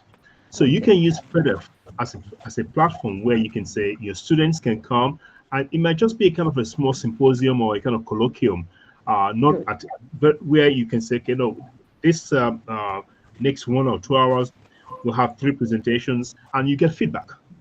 Okay. And that will enrich your work in terms of the depth and that where you can publish it, the ideas you can sort of bring together to sort of make it very, I think it's something you should think about. All right. Thank you very much. Thank you so much, Dr. I really appreciate that. That's awesome. Okay. Evangel University. Hello, Dr. Emeka. Yes. Thank you very much. This is Dr. Julius. Well, thank you very much for this long period moderation. And in fact, even though I was on transit, I joined from 10 minutes before the time. And since that time till now, the network has been very awesome. And I even have up to 4 pages notes with all that I've done. But yes, but this is what I want to say. And I put up a question about any policy or regulations guiding the development or creation of a data collection platform or portal for open resources. And with what you said, that's quite all right. But what I want to say is that PAIDeF can also sponsor a unified data collection portal, because being highly recognized professional body now or interest group, if such a platform is created, people can be encouraged to put up their data, and that becomes a data repository for research. We have a problem about what we call conspiracy theory about the national data. Nobody believes in the reliability, the trustworthiness of data collected in our nation. And then even research, somebody is saying they don't trust our research. How would they collect it? Why some people stay over there? The very question they ask, where is your data set coming from? It has to come from Google-supported platform. It has to come with Microsoft-supported platform. They can say, okay, your data set is coming from University of Ibadan repository, and so we trust it. So that's why I ask. When Chiamaka was presenting, I saw a place where I saw a particular platform where they collect data based on voice. You see, it's an open source. They allow you to come in there. If you have a data, you push in the data there. They test that data, the reliability of data, and if it passed their test, they allow that data set to stay there. And if you carry that the research and you cite that data set repository, it's acceptable. So what do we do? Now the PAIDeF, what can we do now to make sure that we have an acceptable, reputable, universally acceptable and reputable platform for data collection? And then people will willingly come in there to upload this data or the data set for us to have data repository that can be trusted for data research. That's the question I was asking. Are there regulations now? Are there policy now? How do we stop this issue of data conspiracy? The conspiracy theory about the data collected. We know that people say that they forge data, they stimulate data, they do all this. But is it not possible for us? When Prof was saying that we should have African journal of our own to deal with, where is the data? Where is the data coming from? Where are they going to get the data coming from? Is it you saw all the stress that even Prof said, and the Shiamaka said about Igbo language. It's the same thing Mohammed said about Hausa language. There are no local data that can be trustworthy. You have to go through it and say this is it. So if PAIDeF can support or sponsor this and says we now want to have a data set repository that supported by them that can gain global acceptance and reputation, it will go a long way for us. Thank you. Thank you so much, Dr. Julius. Professor Philip, yes, please. Yeah, thank you very much, Dr. Julius. Thank you so much for that question. I would just make one quick remark. In one of the work I was doing in my university here, we wanted to collect data set because we were looking at a posture for people who are for rehabilitation. So you have your camera in front of you and you can watch it to see whether you're sitting in a proper way and then give you correction in a way. Right. Now, because that data set does not exist, so we collected it. But one thing is very clear. We need to sort of adhere to the standard ways of collecting data in terms of the number, the diversity, and also we need to sort of come up with one experiment that showcase that this data actually answer a question. But each data set we see answers a question. You didn't remember that when Chiamaka was speaking, she said, you need to ask yourself, what do I want to do before I start collecting data? So that question drives your data collection. And that's why you have data set of the same thing in different formats, because they answer different questions. So I think the key question for us is maybe it could be a committee in PAIDeF, it could be a committee in NCS. I don't know. I'm not too sure how we're going to do it. But to come up with a regulation, this is how you put a data set together. These are the steps you must take. And this is what you need to do to say it's reputable. And then we publish it. You need to publish it, make it open source. There are transactions. I think IEEE has a transaction of data something right now. It's a new journal that has just come out. You can publish it there together with the set of experiment you call it. That's the baseline. So anybody else that wants to use it can say, I have a baseline that I'll compare my stuff against. So I think we need to start thinking about to catch a monkey, you have to also behave like a monkey. Let's see how it's done. Let's not just come up with our own rule and say there's a specific way to do data collection, curation, and publication. You must publish it. And that publication need not even be on a particular, it's open source. But that's what I want to use now. I need to talk to that university, get permission from them, even sign a paper to say, I will adhere to XYZ, and then we'll release it to you. You can use it. So I don't think all is lost, Dr. Julius. No, don't give up, please. Don't give up. Don't give up. Thank you, Prof. I understand what you said. I appreciate that. But not for an individual who have taken the pain to collect the data, still struggling to publish it. What I'm saying is, if such a body or if such a policy exists or regulation exists, for instance, now is PAIDeF, and they have a data set repository.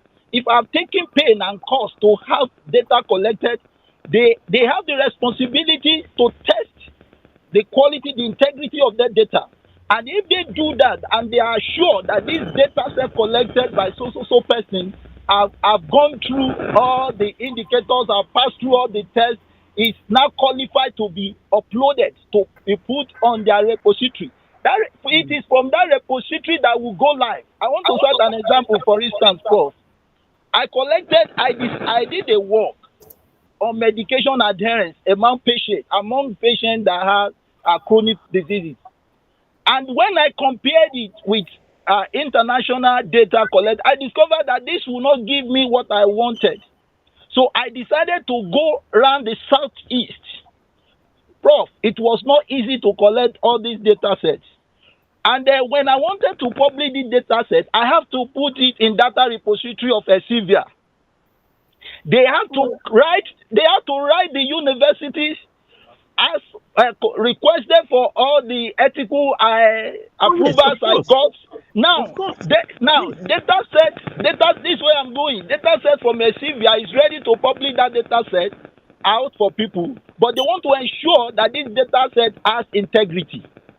What I'm saying is that the PAIDeF should have something like that for us, a unified one locally to enable the people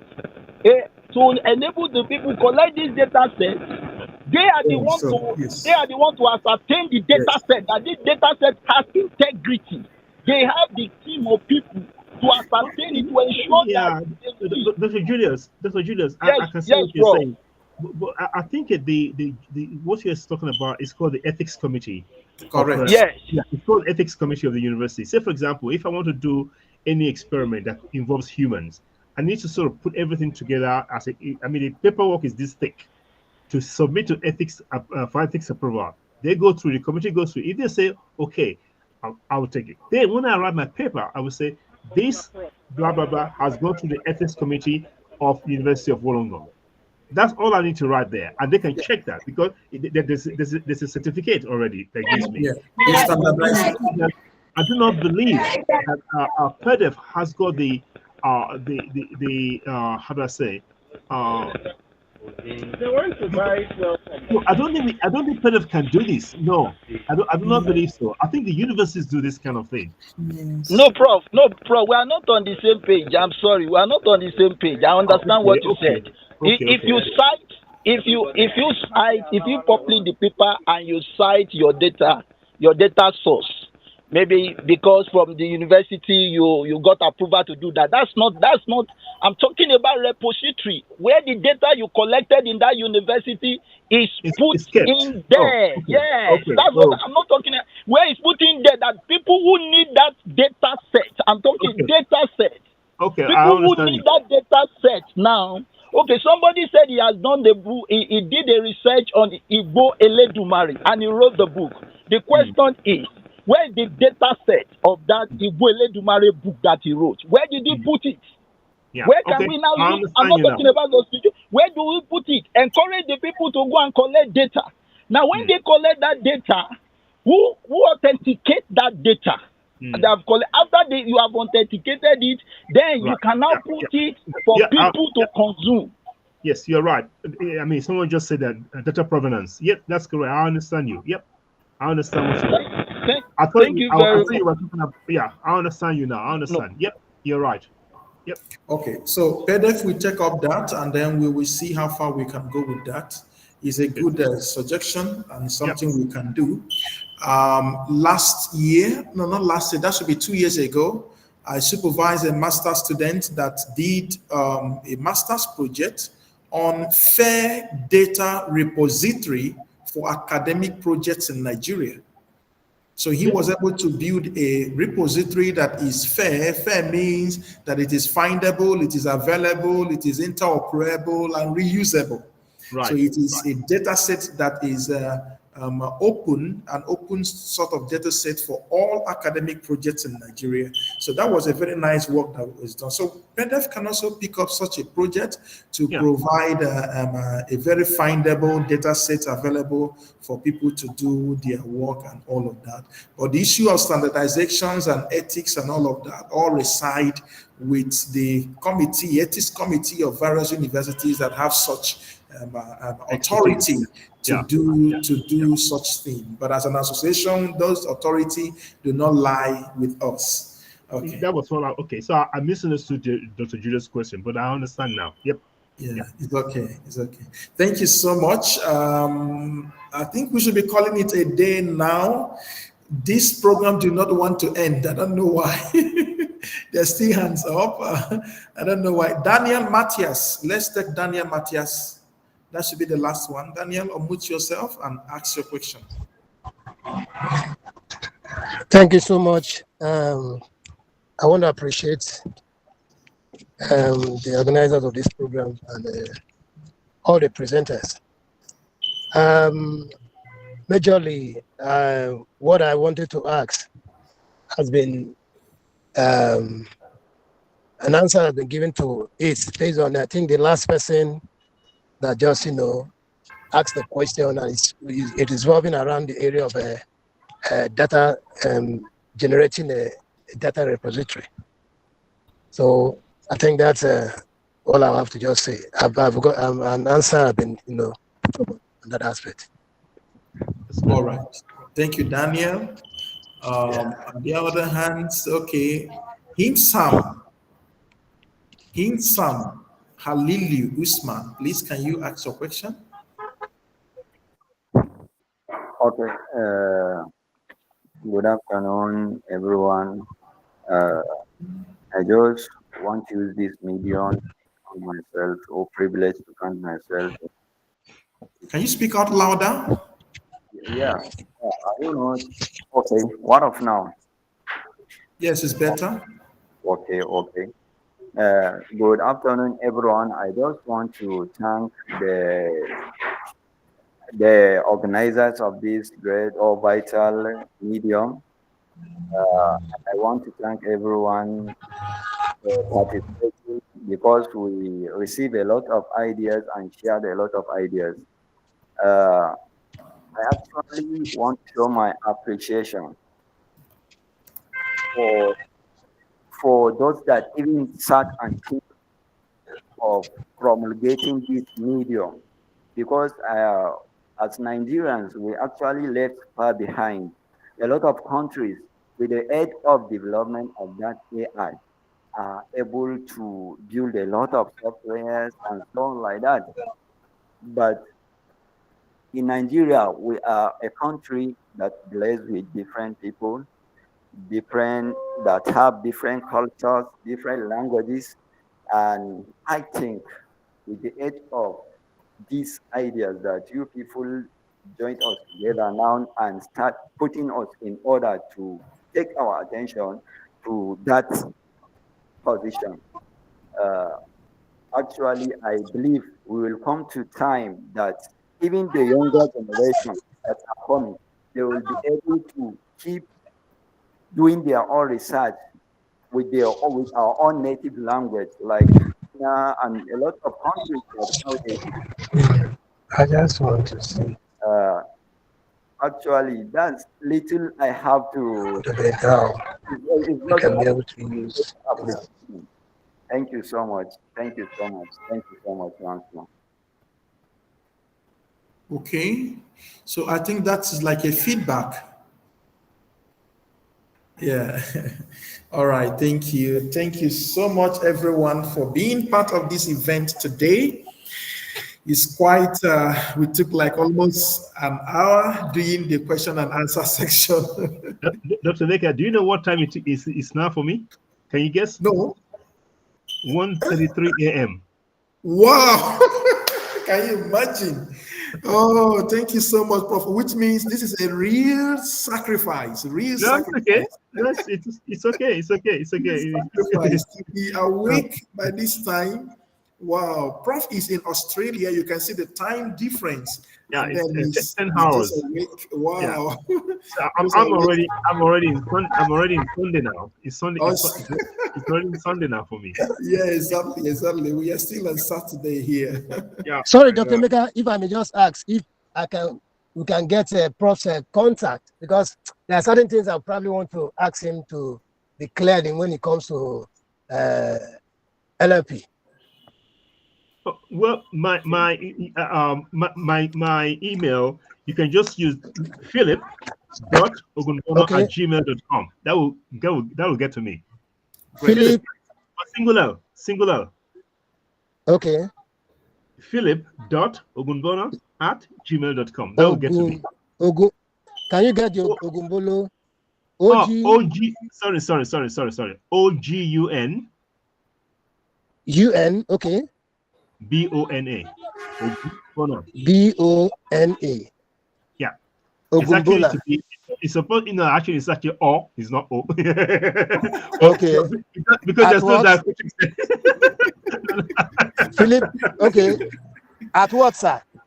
Gmail.com. Okay. That will be Gmail. Yeah, exactly. Yeah, you will not forget that. Because all right, thank you, sir. That's the easiest one. Yeah. That's the easiest one. All right. Thank you so much. Thank you so much, everyone. I really, really appreciate you. And thank you so much, Prof, for this wonderful time. No, thank you, Dr. Meke, I have to say, I really appreciate all your energy, your zeal, and your leadership. Thank you very much. I really appreciate it. Well done. Well done. Thank you, Prof. I really appreciate it. It's nice working with you. Thank you. All right, everyone, goodbye. It's time to say goodbye to everyone. Thank you, Chamaka, for the sections. It's time to say goodbye. Thank you, Mukhtar. Bye-bye.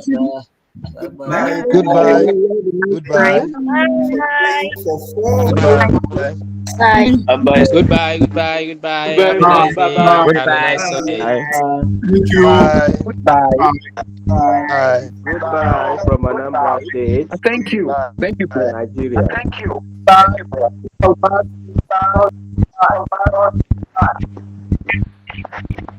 Goodbye. Bye. Thank you. God bless you. Thank you. Goodbye. You're welcome. See you soon.